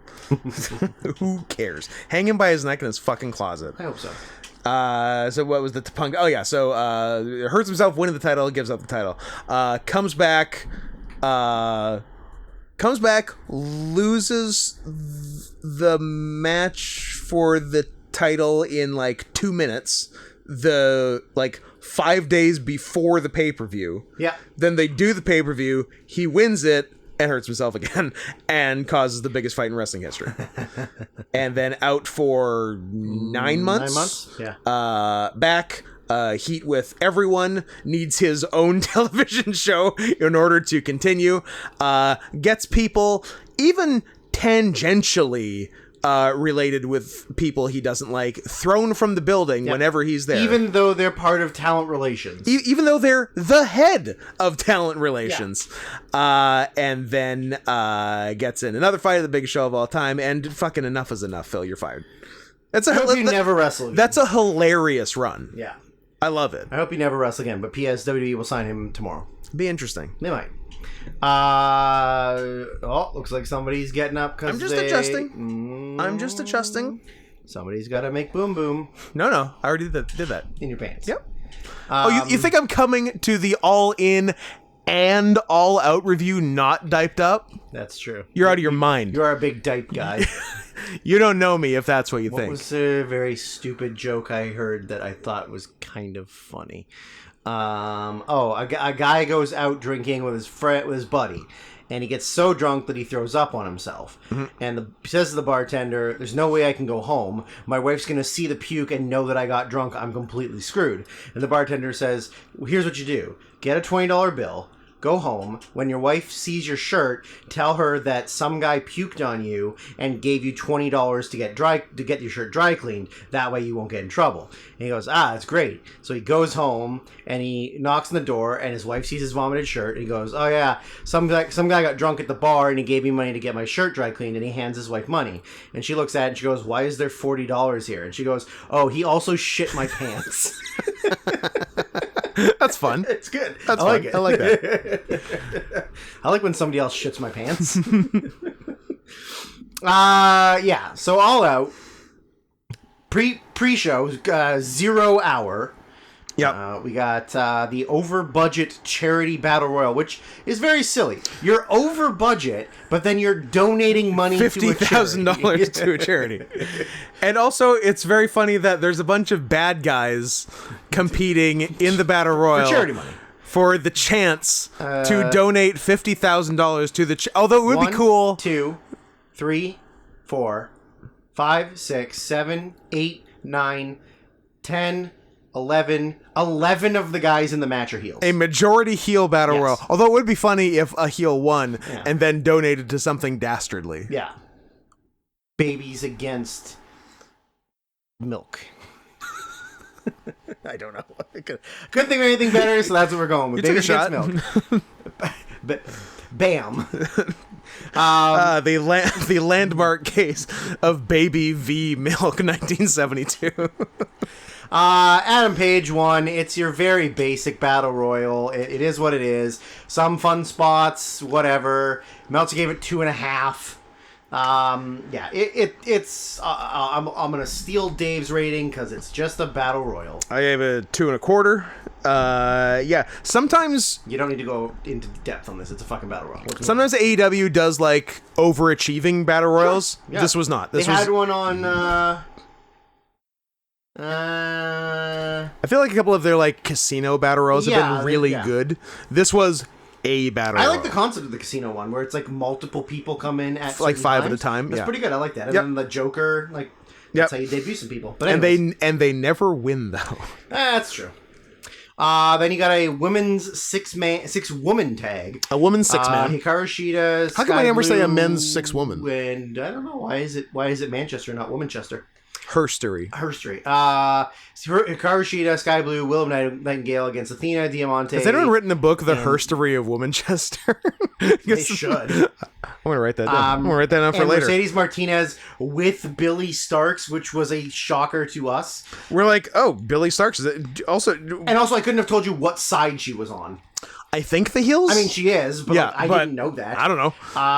She's what, 14 years old? Yeah, she's a baby. Yeah. We wouldn't be allowed to be on shows there. No. And for good reason. Dave gave it a 2. I don't know. I'll give it a 2 because I don't give a shit. But I could also give it a dud. Like, can we appreciate... Scott's also giving it a 2 because we're moving on. We're wasting too much time on bullshit. I gave it a 2. Hey! We did it. I appreciate that my autocorrect wanted to autocorrect Womanchester to Woman Beater. Oh, nice. Yeah. I mean, it's pretty cool phone. Same thing. England, Woman Beater. Yeah, I get it. And then finally, the last pre-show match was the AEW World Trios title, which Billy Gunn and the Acclaimed had won the previous on the All In, being coming to the ring by Chicago Bulls legend and if you're NWO, you're NWO for life. True. Dennis Rodman, who did not look like he wanted to be there. Oh, he was there for some money. Against Jay Lethal, Jeff Jarrett, Satnam Singh with Karen Jarrett and Sanjay Dutt. The 2023 oddities. Sanjay did a great job being like a basketball intro guy for his team. He was great. He said something that Scott found very funny. I thought it was extremely funny and like pretty subtle. He didn't like, it wasn't overdone and nothing else was said about it. He just very matter-of-factly introduced Jay Lethal at 6'3". He is 5'8", a top. Yes. Super funny. Sanjay's good. I love Sanjay. Sanjay was great. Shout out to my good friend Ritesh Bala. Nice. This match sucked. What did he buy? Billy Gunn and Satnam Singh both did not tag in. No, they didn't. And very funny. Satnam Singh got pinned. He took the guitar shot. Oh no, guitar shot. Lethal got pinned. Yeah, Lethal got pinned. Yeah. All Satnam did was get a guitar shot to the head. Yep. All Billy Gunn did was get in the ring and hide the guitar that Dennis Rodman had hit him with. Yep. And it sucked. Dave gave it 2. I'm gonna go 1. I gave it also 2. Cool. This is who cares? Pre-show garbage. By far the lowest rated thing of the show. Pre-show garbage. Who cares? Fuck. 4.45 cage match. Yes. Okay, so the opener of the actual pay-per-view is Better Than You, Baby, of Adam Cole and MJF, defending the Ring of Honor World Tag Team titles against a team that won a Battle Royal, as they love to do, of Alex Reynolds, John Silver, with Evil Uno, Don't Call Us the Beaver Boys, The Dark Order, who are doing promos again like they're turning heel. I think they sort of are heel. Are they? Yeah. Who cares? I don't know. Your leader died. Just move on. This was a strange pay-per-view match. Very strange. I don't know why they're the ones. I'm not. I guess because they're easy to work with. I guess I'm not mad at any of the people in the match. Just in terms of like a draw standpoint, like they've barely been on TV. Period. I think they've just done some backstage stuff, but not a lot. And now they're wrestling the world champion it's Ring of Honor world title. Who gives a shit? No, they're wrestling the AEW world champion. But for the Ring of Honor tag team titles, those don't fucking matter. Meltzer gave it 3 1/4. Cage match is a 6.41. Yep. I don't know. I gave it reasonable. I gave it the exact same as the ROH tag title match on All In. 2.5. It was an average match. It was fine. Nothing spectacular. I really wanted it to be more because, like, I don't know, you don't see Reynolds and Silver in title matches, and they had one killer do a lot of moves in a row spot. Yep, they sure did, and like fast. It was like bop him in the corner, throw him out to your guy in the middle, and then like strike, stunner, German, jackknife, something. Like it was a lot of moves in 3 seconds. Yes, it was. I think we should do something like that. Deal. Let's rewatch that match then. Okay. I'm gonna give it 2 3/4. Yeah, and there was like a bit of storyline intrigue because MJF got his neck hurt, and Cole had to work most of the match by himself. And then MJF came back and at the end, and they won. And so long term, you can go either way with how that plays out. Either MJF really did hurt his neck, and he was trying his best, and or he faked hurt his neck and just didn't want to wrestle and made Cole do everything. Yep. Either way. And it also plays into the fact that Roderick Strong has been doing a neck gimmick. Yeah. Next up, the ROH World Television Title match of Samoa Joe defeating Shane Taylor. Shane Taylor in a singles pay-per-view match. It only won 6 minutes though. Meltzer gave it 2 3/4. It is a 5.77. I'm stating for a fact this match was worthless. There was not much to it. Shane Taylor had no chance of winning because no one had ever seen him on television before. Nope. I wrote 2 to 2 1/4. Talk me into either 1 3/4. 2 so it is from Scott. You do whatever you want. Even 2. This was the weaker of the 2 big meaty men slapping meat matches on the show. Yeah, but it wasn't as overhyped as the other one. It was not as overhyped as the other one. I concur. Next up is the AEW TNT title match. Now as we stated, the third tertiary singles title in the promotion. Luchasaurus defending the title, defeating Darby. Now I thought Christian was the champion. That's what I thought, but I guess it's not true. Darby All Out with Nick Wayne. Darby All Out. I'm sorry, I stepped on that joke. That's very nice. Nick Wayne, nice kid. I gave him gum once at a backstage show. Gum. Would you consider Nick Wayne your best friend? Well, if we're going by Steve Schneider standards, then yes, doxed. I've met him at a couple shows and talked to him once, so we are best friends. You're best friends, and if anyone says anything bad about him on the internet, you will defend him to the death. Good. Dave gave it 3 3/4. The cage match is a 7.35. A little high. It's a little high, but I don't think it's wild for it to be a 3 3.5. I gave it 3 1/4. I wouldn't be mad if someone gave it 3 1/2. I think I might give it 3 1/2. Go ahead. Even though I don't like one of the people in the match. I think Darby Allin is low-key your new favorite wrestler. He's not. You love him. No, he's not. And person in general. My new favorite wrestler is the Sky Blue, who I saw for the first time and blew the finish of the women's match. Yes. Oh yeah, we didn't mention that in the but also who cares? Pre-show as women, who gives a fuck? You have bad luck with women's 6-mans. You get in a lot of trouble on women's 6-person matches. Well, last time I just said nobody gives a fuck about it, and it was true. It's a woman's 6-man tag on a triple mania. But now Bambi hates you. Nah, we're cool. Sambi and I are best friends. Trans name. Yeah. Next match, Miro and Powerhouse Hobbs slapping meat. Mm-hmm. Dave gave it 4 1/4. Yeah. Cage match is a 7.76, which I feel like actually does that even out to 4 1/4? No, 4 1/4 should be low-ish 8s. Yeah. 7.77 is the low end of 4 stars. Yeah. I still don't think it was 4 stars. I don't think it was 4 stars either. I think it was overhyped. I think it was a low end Haas fight from Japan. Yeah, you can see Hobbs kind of sucks. You can see a lot of. Hobbs is so big.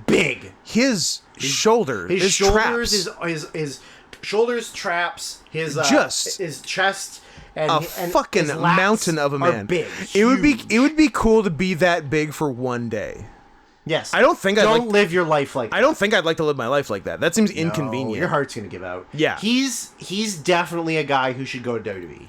Yeah. He's a guy who would thrive in WWE for about 2 years. And then he would be nothing and a jobber, or they'd make him dance. I hope he's not funny. I don't think he's funny. He's one of the 2 guys that AEW signed that when they were signed, I'm like, who the fuck is that? Him and Wardlow? Yeah. I'm like, every other guy was like an indie star. Yeah, you're like, this guy, cool. This guy, cool. Like, yeah, of course. Who the fuck is this? Of course you sound like, I'm like, Wardlow and Will Hobbs? I'm sorry, there's a Will Hobbs now? This guy's so much younger than us. Is he a stuffed tiger? He's so much younger than us.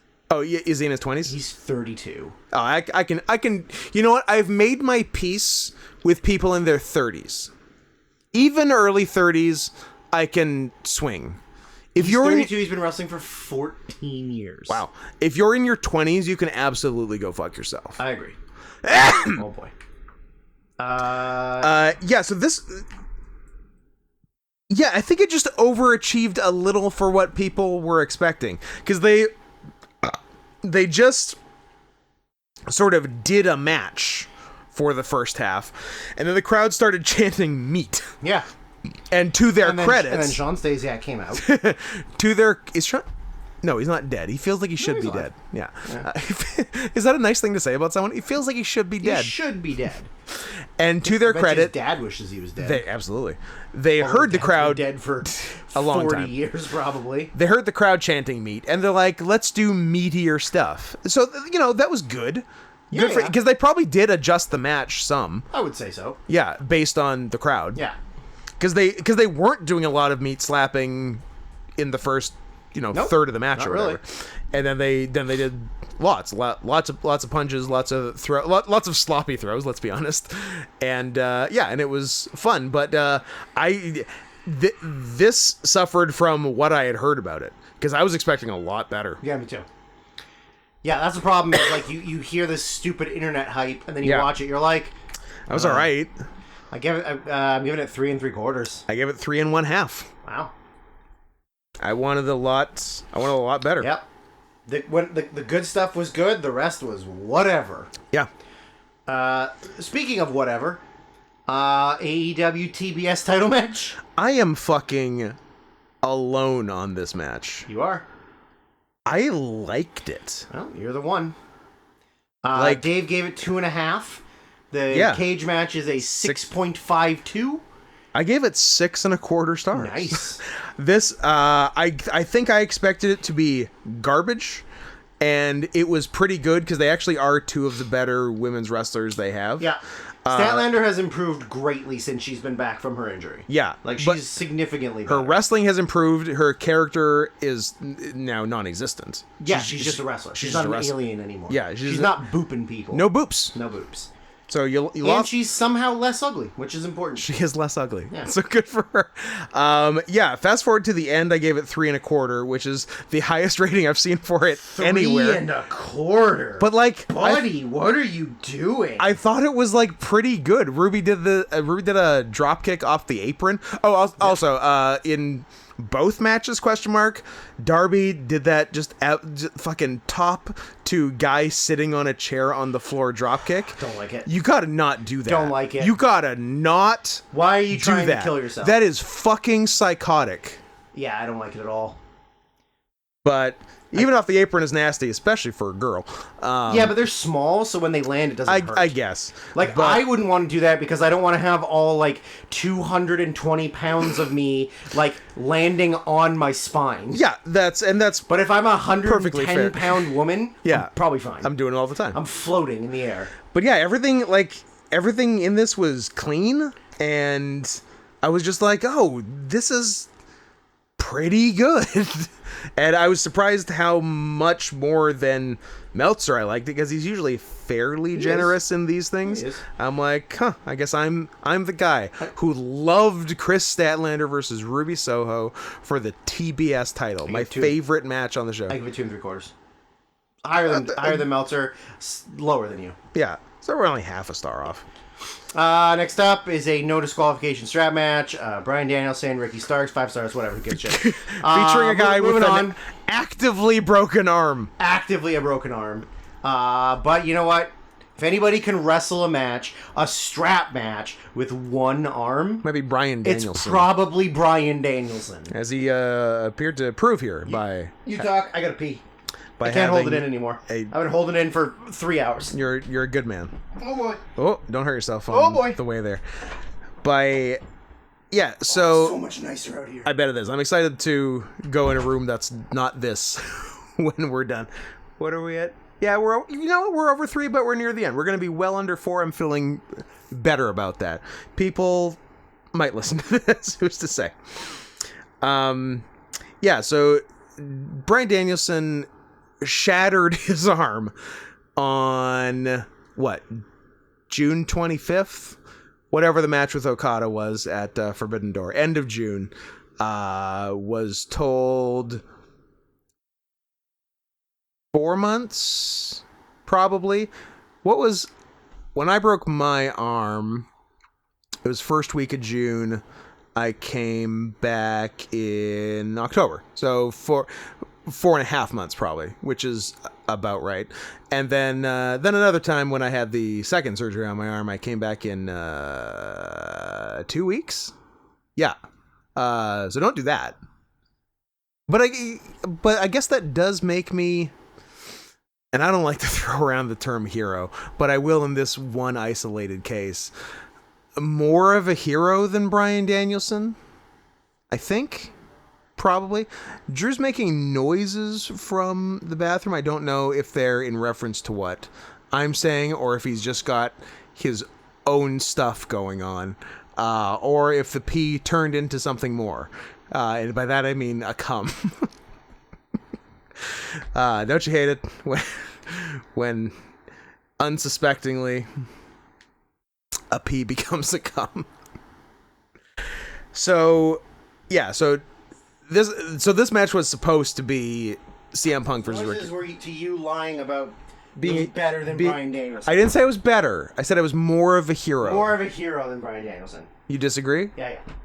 I've seen you cry a lot. You haven't. I made you cry in the ring on Friday. Not really. You cried. Not really. You bawled your eyes out, you bitch. I don't think I bawled You're my a bitch. eyes. Anyways, what are we talking about? This was supposed to be CM Punk versus Ricky Starks. Yes, it was. A bad guy versus a good guy that no one likes.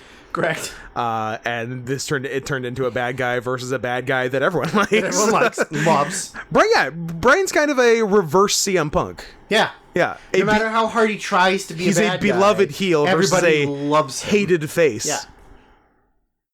And I don't think I can say it better than Vinny said in his review of this show. Somebody should have called the police on Bryan Danielson in this match. Uh-huh. Danielson is like the most interesting human being because he's like a chill, vegan, intelligent, soft-spoken, harvests his own poop, shy, super nice guy. Kind of a huge nerd. Kind of a nerd. And in the ring wants nothing more than to hurt you and make your life miserable. He's an absolute fucking sociopath in the ring. That chokeout with the strap is maybe the most violent thing I've seen that wasn't just a board of open scissors. An absolute fucking sociopath. And the dichotomy of that is so crazy, and I think it makes him the most dangerous man in the world. I mean, kind of. Move over Ken Shamrock. Kinda. Bryan Danielson is the world's most dangerous man. Yeah. A guy who can be that nice and still fucking kill you. Yeah. I don't trust that. No, I don't either. Yeah. Also, I would give anything to wrestle him. I don't think you're wrestling Bryan Danielson. I don't think I'm wrestling Bryan Danielson. Although it's sad. He did say he wants to work Defy, So start sucking Jim's dick now. I guess I'll start sucking Jim's dick. And we'll see what's up. It's a good plan. I'm assuming you gave it 5 stars? I gave it 4 3/4. I gave it 5 stars because I'm not a coward like you. I am probably the asshole here. But look, it's well documented that I never want Bryan Danielson to have a 5-star match. Well, good thing he's never had 2. In the last 2 years of his wrestling career, he's had 2. He's had more than 2. No, he's had 2. That's it. That minimum 3 that I can think of, probably more. 7. Maybe 7. Name them all. Name all 7 of Bryan Danielson's. Oh no, I can think of 4 for sure. Omega, at least one of the pages. An Anarchy in the Arena or a Stadium Stampede, something, and this, and probably more. Don't make that face at me. I'm just telling it like it is. I'm just reporting the news, pal. What do we got? Ricky Starks strap match. Mm-hmm. Anarchy in the Arena. What, 2023? 2? Both. Oh! Doubles. Him and Paige, December 2021. Yep. Him and Umaga. Mm-hmm. September 2021. Yeah. And then him, MJF, Iron Man. Oh, 5 3/4. 5 3/4. How many was that? I have 2, 4, 6. Yeah. And then and 0 before that. Every single 4 3/4 and 4 1/2 star matches Meltzer's ever given out ever. Yeah, definitely a few. 900 4 1/2 yeah. or 4 3/4. Yeah. Ooh, American Dragon versus Doug Williams from 2001. 2001 is a 4 1/4. They had a really good one in APW. And there's NorCal. In October 2001, Amdrag Spanky that's 4 1/2. Is that King of the Indies? Are we talking October? It is King of the Indies. What are we talking? October 5th? 6th? Yep, that's the one. Yes! Did I actually get it? No. Oh. It's October 26th. I took a shot. Then there's a Danielson Doi from Dragon Gate. That match is awesome. 4 3/4. Because that match was that was the first or second Dragon Gate USA show.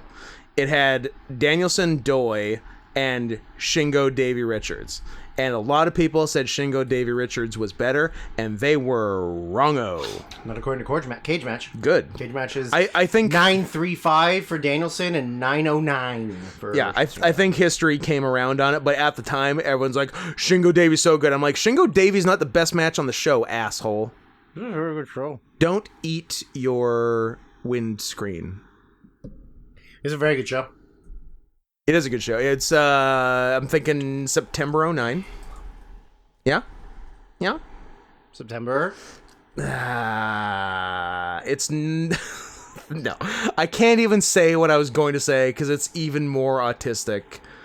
I was going to say it's not September 4th, 2009, because I know that was a PWG show.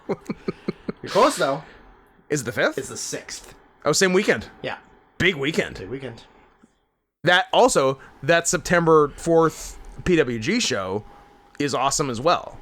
It's like a Generico Shingo, maybe? And maybe Hero Danielson. It's a good ass show. Cool. Don't be like that. This one's got Dragon Kid Yoshino, Jigsaw and Quackenbush versus Gran Akuma and Yamato, Doi Danielson, Shima, Brian Kendrick, Davey Shingo, and Genki and Saito versus the Young Bucks. Yeah, that is a good show. What were we talking? I don't strap give a match. Shit, whatever. It was good. Yeah, Danielson was insane. I mean, he's the most insane and the most He hit intense. him so hard. Yeah. Often in the face. I'm sure that Ricky probably told him to. Sure. Like, I'm sure Ricky was on board for all of it. If I'm any wrestler that's not already like a big star, and I'm wrestling Bryan Danielson, yeah, I'm going to Bryan Danielson before the show and saying, "Kill me. If you retire me tonight, that's okay. I'm perfectly fine. That's with fine. this. I would let Bryan Danielson paralyze me in the ring if it was the greatest match I'd ever had and ever would have. Yeah. Yeah. Yeah, honestly, yeah. It was good, and now I feel like an asshole for giving it 4 3/4. You're a coward. I'm giving it 5. There's no reason to not give it a 5. You're a big fucking coward. Blackpool Combat Club of Claudio Castagnoli and Wheeler Yuta defeat Eddie Kingston and Katsuyori Shibata. Meltzer gave it 4 1/4. Cage Match disagrees with him. Cage Match really disagrees with him. It's 7.19. Yeah. Which is it's a pretty big discrepancy. That's 3.5-ish. Yeah. 3 1/4-ish. That's big. That's a big difference. It's a big difference. I'm definitely in the middle. 4 1/4 is too high. 4 1/4 is really high. Yeah. It did not deliver as much as I wanted it to deliver. I love 3 of the 4 guys in the match, and the 4th is fine. Yeah, same here. But fuck Shibata. Huh? Oh. Yeah, it was pretty basic. Yeah. It's setting up a bigger match. I thought it would be meaner. Yeah. Huh. And also I went 3 1/4. Okay. You probably could have gotten me to 3 3/4 with a better finish. Yeah. Claudio hit 1 regular, no pop-up, no extra juice, 1 regular European uppercut to Eddie Kingston and pinned him to set up Eddie challenging him in a week and a half. Title versus title. Okay, yeah, that's fair. They established afterwards that it was title versus title. That's a little better. And I understand not having... Eddie's definitely winning the match, right? 100%. Yeah. 100%. I can't see any way that he's not. It's time. Yeah. And it's in fucking New York. It'd be crazy not to. He's going to cry like a bitch, like you. He's going to cry more than me. That's impossible. I don't think I cried much, if at all. Am I misremembering it, or are you being mean? I mean, you were teary-eyed. Maybe. I don't know. Who's to say? I wasn't teary-eyed because I had blood in my eyes. Yeah, the match was fine. I'm gonna go 3.5. I wanted more, but I enjoyed watching it. So. Yeah, and I don't know, spot on the card spot. If for whatever reason they decided this was the main event of the pay-per-view, they'd have gone bigger, but they didn't go that big. Sure. So what are you gonna do? 4th last. Yeah. Konosuke Takeshita defeats Kenny Omega. Dave gave it a 5 stars because he's a bitch. Each match gave it a 9.08. Up to 9.09 by the time I wrote it down. So we're moving on up. Well, I mean, I have it open right now. Oh, down from 9.09 yesterday then. My bad. 568 votes. A lot of votes. Yeah. I hope I'm not an asshole for not giving this 5, because I definitely didn't give it 5. I didn't give it a 5 either. Okay. I thought it met expectations. I don't know what about it isn't 5 stars, but I know it's not 5 stars. Yeah, I agree. I can't point to anything specifically that's wrong with it. Yeah. But I think a 5-star match has to look you in the... It has to look you in the eye and say, I'm a 5-star match. Yes. And this didn't. It has to give me a Blumpkin. Because I thought this was the 3rd best match on the show. Am I wrong? Yeah. Yeah. Right? Yeah. Yeah. And yeah, so the top 3 matches on the show, I gave 4 3/4, 4.5, 4 1/4 in descending order. So I gave this 4 1/4. Gotcha. That being said, it's really good. The top rope Blue Thunder was gigantic, enormous. That was awesome. Yeah, and it went fine. Thinking about it, I'm like, oh, I would never do that because the guy you're doing it to, you don't have full control of, and you land sitting. So there's a decent chance the guy just lands across your straight out leg and pops your knee backwards. Yes. Also, you have a history of tailbone. Oh yeah, there's taking that bump. Several reasons. Sucks. Several reasons I might not do this move. Yeah. I think was there one point where there was some miscommunication on where they were, what they were doing. There was one thing early that did not go to plan, and I can't remember what it was. Yeah. Yeah. But it didn't hurt anything. Not really, but there was a couple of, like, miscues on some stuff. Yeah. That definitely, like, I was like, oh, please don't make this be the whole match. Yeah. I think it might just be, I mean, Takeshita's really only been wrestling in front of these massive crowds for, like, a year. Yeah. So he's got a lot to, like, still work on. Mm-hmm. I don't know necessarily that it's his fault. No. But when you haven't had that much exposure or experience, you kind of have to, like, just get used to it. I don't think I would be able to wrestle in front of like 15,000 people, and then all of a sudden... I mean, the first time would be weird. Yeah. I mean, wrestling in front of like 1,000 people the first time was like whoa. Very like, oh, this is loud. Yeah. That being said, I would love to wrestle in front of 1,000 people again, please. It'd be rad. That'd be really cool. Like I said, I don't know what it is that makes it not a 5-star match. Yeah, I just know it wasn't a 5-star match. It was a really, really good match. And if I think Danielson Starks was a 5-star, and if I think another match on this show is almost a 5-star, then I guess this one can't be a 5-star. Because it's not compared to the other two on the show. Meltzer said it was 5, and Meltzer said the other one in the conversation was 4.5 for some reason. Meltzer's a Jew. Well, that is a fair point. I'm gonna note on record. You're copying me because I'm saying 4.25. You're also saying 4.25. And you were the first one to say it. I'm the first one to say it, so you're copying me. Fair enough. Semi-main event is Bullet Club Gold, all 4 of them. Yep. Austin Gunn, Colton Gunn, the Gun Club. Yep. Switchblade Jay White. Crazy Homeless Man Juice Robinson. Rock Hard Juice Robinson. That's right. Defeating the tag team champions of FTR and the Young Bucks. How come all the other guys got individual names and these guys just got teams? Say them all. Crash Wheeler. Road Rage. Cash Wheeler. Dark Hardwood. Dark Hardwood. Dick Jackson and Fat Jackson. There you go. Meltzer gave it 4.5. Cage Match disagrees, but only a little. 7.94. 7.95. Pardon me. It's gone up since last night, bitch. That's about 4 stars. Yeah. On the It's Cage a little Match less. This match is odd, just in terms of where it falls. It is much better than I expected it to be. Me too. And I think it is way less than what Meltzer gave it. I think from an entertainment standpoint, it was fun. The value of the entertainment, 7 stars. 4.5. Okay. I think the match itself, not so much. I gave it 4. Okay. And that is a lot more than I was expecting to give it, given one entire side of the match. Oh yeah, that's true. I think I'm very slightly coming around on Jay White, but only because he's not being forced down our throats. As a main eventer. I think because that's the thing. Because I never thought Jay White was bad. He's actually good. Yeah, but.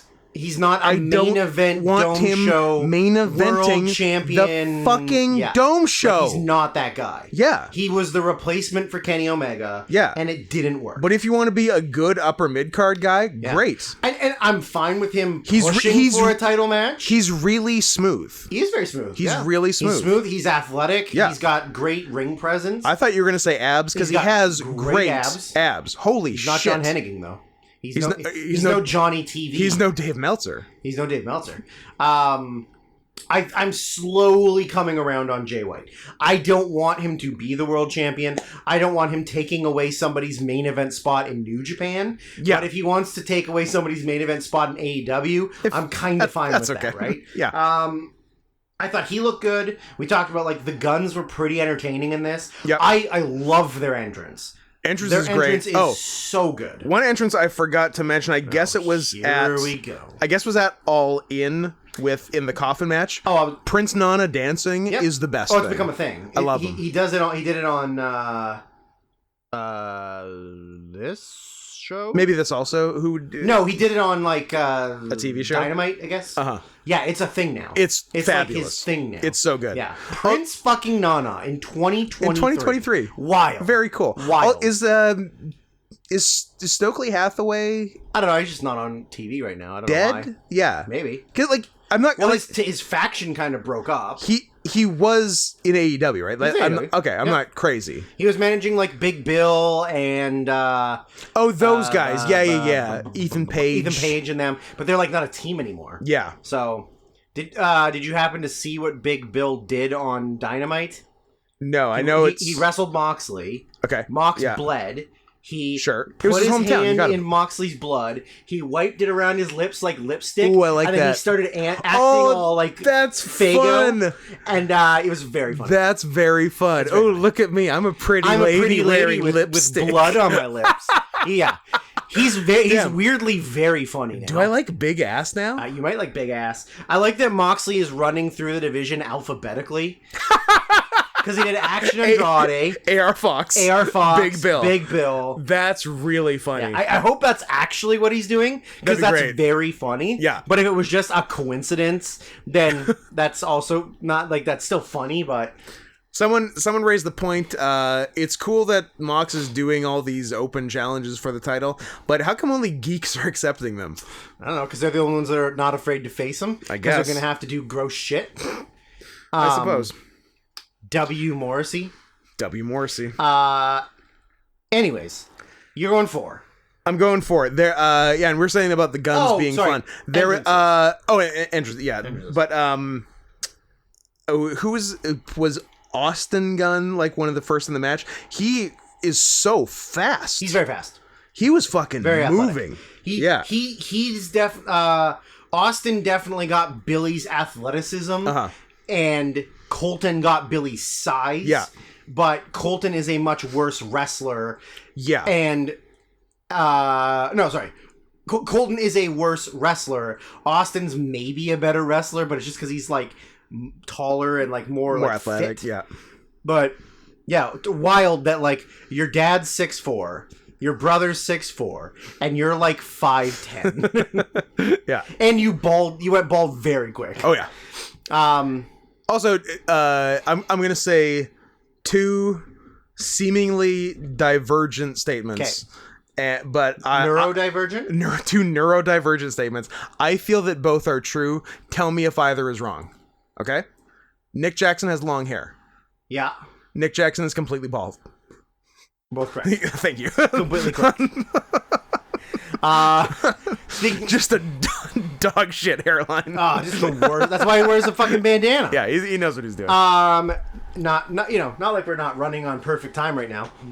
We're fine. We're well under 4 hours. Ospreay's entrance at All In was great. Yes. Was so good. The crowd popped so good. Yeah. Sting coming out to fucking Metallica was awesome. Yes. And then on the opposite side of that, I don't know why Nick and Matt think they're so cool, but they came out to that stupid super kick song. Yeah. And the crowd was dead. Well, because they don't know it. And then their music hit. And they're like, hey, pop. Oh, it's the Young Bucks. Yeah.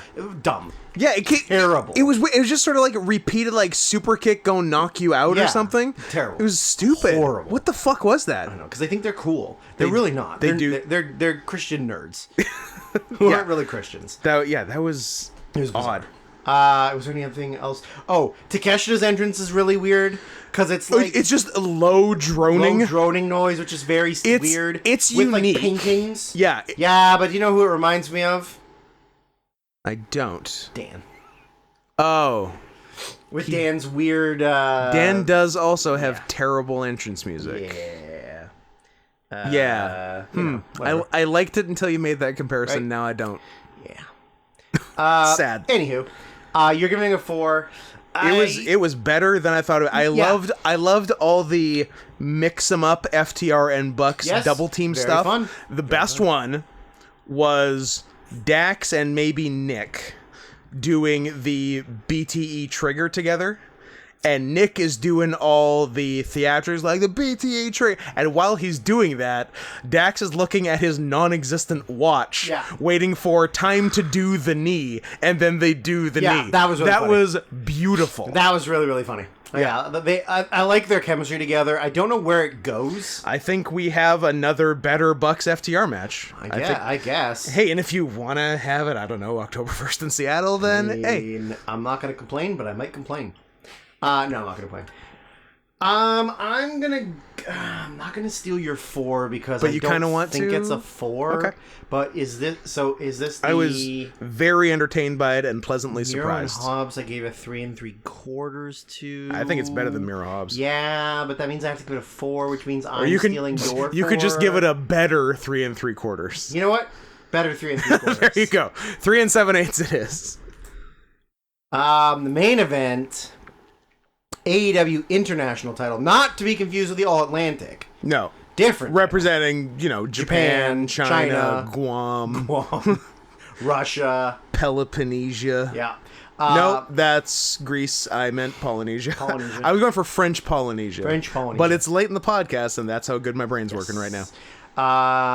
Jon Moxley defeating Orange Cassidy, who had been on this insane streak. When did he win it? Well, if I was to venture a guess after looking up the answer on Cage Match. Why don't you venture a guess before you look it up? I mean, I am. I think it was around 326 days. And it's very specific. Oh, it was 326 days. Look at that. Asshole. So really, is that since 2022? He won it on October 12th. Oh, wow. 2022. Much longer than I thought. I thought it was... Pac had it for 108. I thought it was earlier this year. Nope. But near the end of last year. But I guess if he beat Pac for it... he defended it... 31 times. Well, if I should have gone to Wikipedia because it would have told me.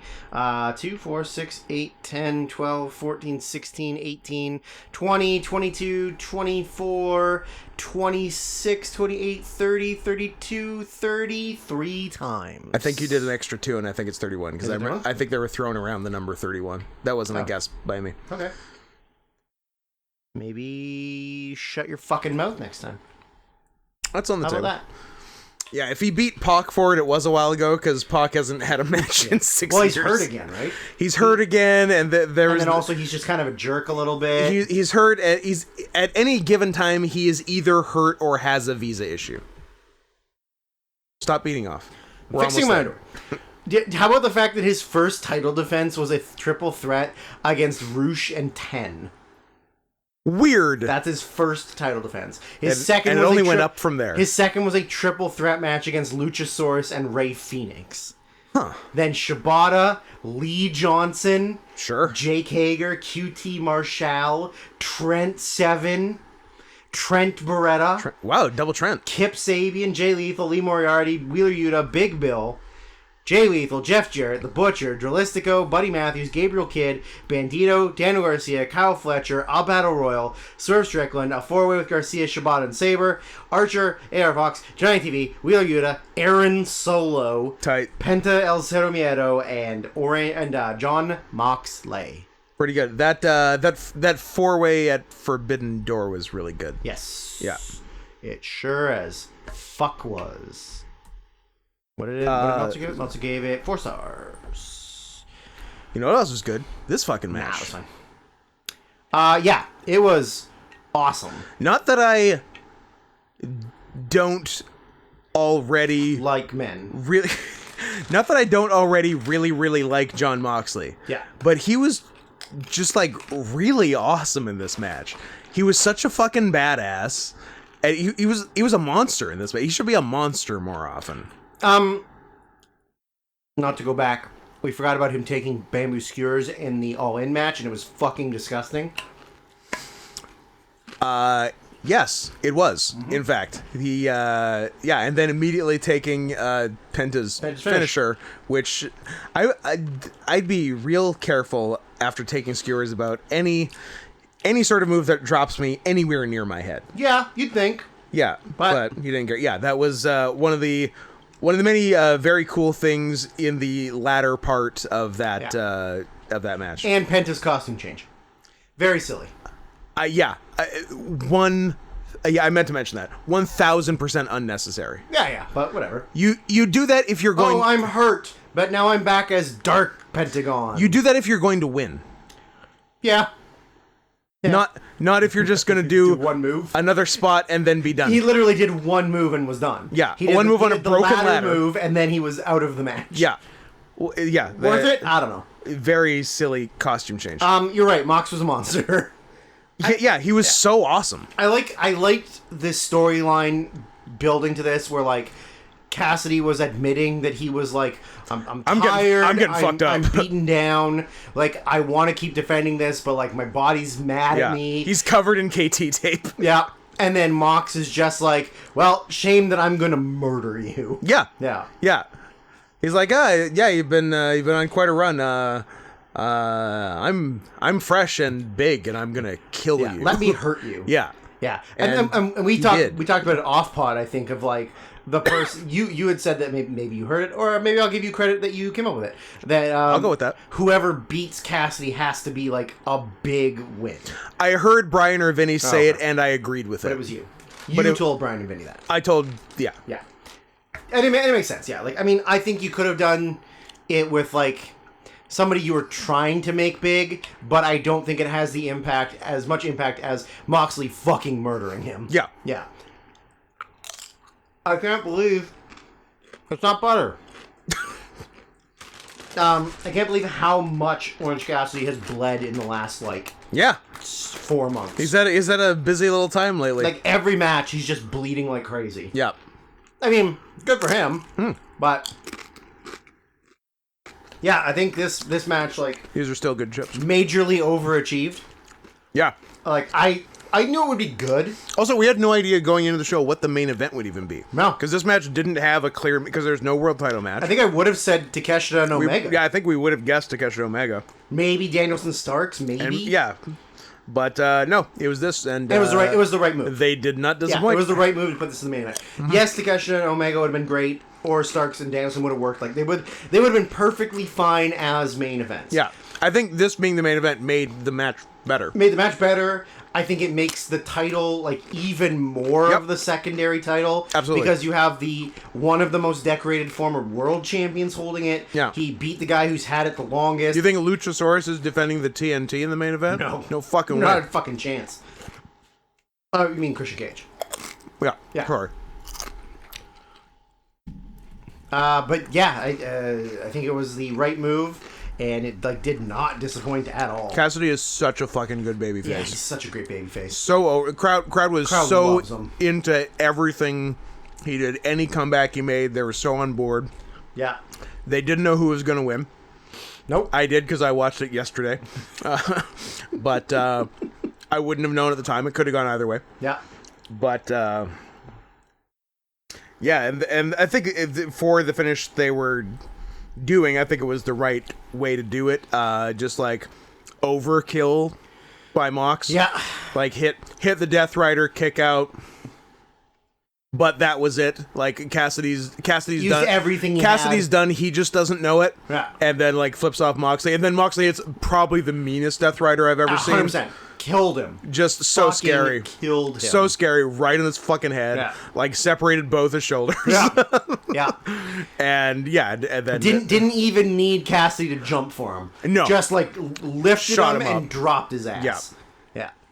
Yeah, it was fantastic. And Moxley didn't bleed? I don't think. I think he did a little. If he did, it was very minor. Bit, but I think it was more of a I already have an open wound on my head. Yeah. And it got bopped, and now I'm a little red. I got skewered 7 days ago. Yeah. So. Although I got skewered fucking not even a week ago, and mine are already healed. Like nothing. Yeah. You're unstoppable. My back was fine. 3 days later. I'm fucking good. I want to give it a 5, but I know it's not as good as Danielson Starks. So I'm gonna give it 4 3/4. I did 4.5. 4 3/4 for the strap, 4.5 for this, 4 1/4 for Omega Takeshita. Okay. I went 5, 4 3/4, 4 1/4. Yeah. Did we say this was 9.21 on Cage Match? I did. Now we did. Or did it go up since you did your fucking looking because you're... No, it's still 9.21. 9.21! So, 3 super strong matches on this. I'd say the only match on All In that competes with these is really Jericho Ospreay, maybe the tag. But, I think... Danielson Starks is the match of both shows. Yeah.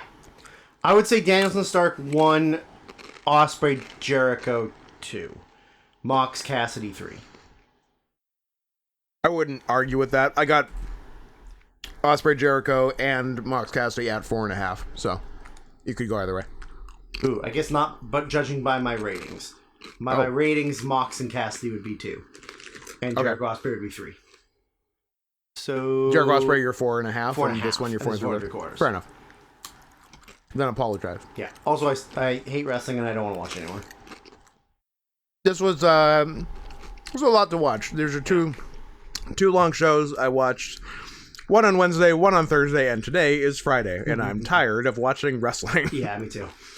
Yeah, I think it would have been fine had we not had like so much wrestling that we had to do that kind of hindered us from watching All In faster. Yeah, it's been a lot of wrestling lately. I think I messaged you on Tuesday saying, hey, if you're anything like me, and I think you are, you should probably watch these 2 shows in the next 2 days, because I haven't. And I bet you haven't either. I started All In, and I was like, I was at work on Tuesday, and I was like, oh fuck, I know I gotta go home and like I have to watch wrestling. Yeah. Like I really have to. So I got home, I watched a little bit of All In, and then on Wednesday when I was at work, I was like, fuck, if I don't finish All In today, I have to watch all of the rest of All In and all Out on Thursday after work. Yeah. I don't want to do that. So I powerhouse through all of the rest of All In on Wednesday. Yeah. And then I watched the first 2 matches of All Out, and I was like, I hate wrestling. I'm so done. And then last night I watched the rest of it, and then this morning I was watching the pre-show for All Out. Or though, then you had to sit here while I vaguely fast forwarded through some of it. Yeah. It would have been very nice to watch the top 3 matches from both shows. Yeah. Which is what I normally would have done. But not when executive producer Tommy demands we watch the whole thing. We do what we're told because we respect our elders. I don't know. I'm out of words that make sense. Yeah, me too. Don't forget, everybody. If you're still listening after 3 hours and 40 minutes, Jesus Christ. Good for you. Good for you. Also, help out our boy, Big Cat. He desperately needs that computer. It would make things a lot easier. And like literally anything helps. $10, $20, $50, like what? Don't think just because it's a big purchase that your little bit of money doesn't help. Me sending $20 won't help for a computer. Literally everything helps. A bunch of people sending $20 does fucking help. Yeah. So whatever you're good with, I'm good with, and I appreciate it. Now, you shouldn't be buying me movies. You should be buying Scott a computer. We'll buy Drew movies later. But also, I did do my Amazon wish list because a couple people messaged me about it. Yep. I did do it. It's linked in my Twitter profile at Saren's Hot Paws, but that's on the back burner. Unless you really want to spend money on both of us, but that's insane. Get Scott a computer first. Thank you. Good night, everybody. Bye.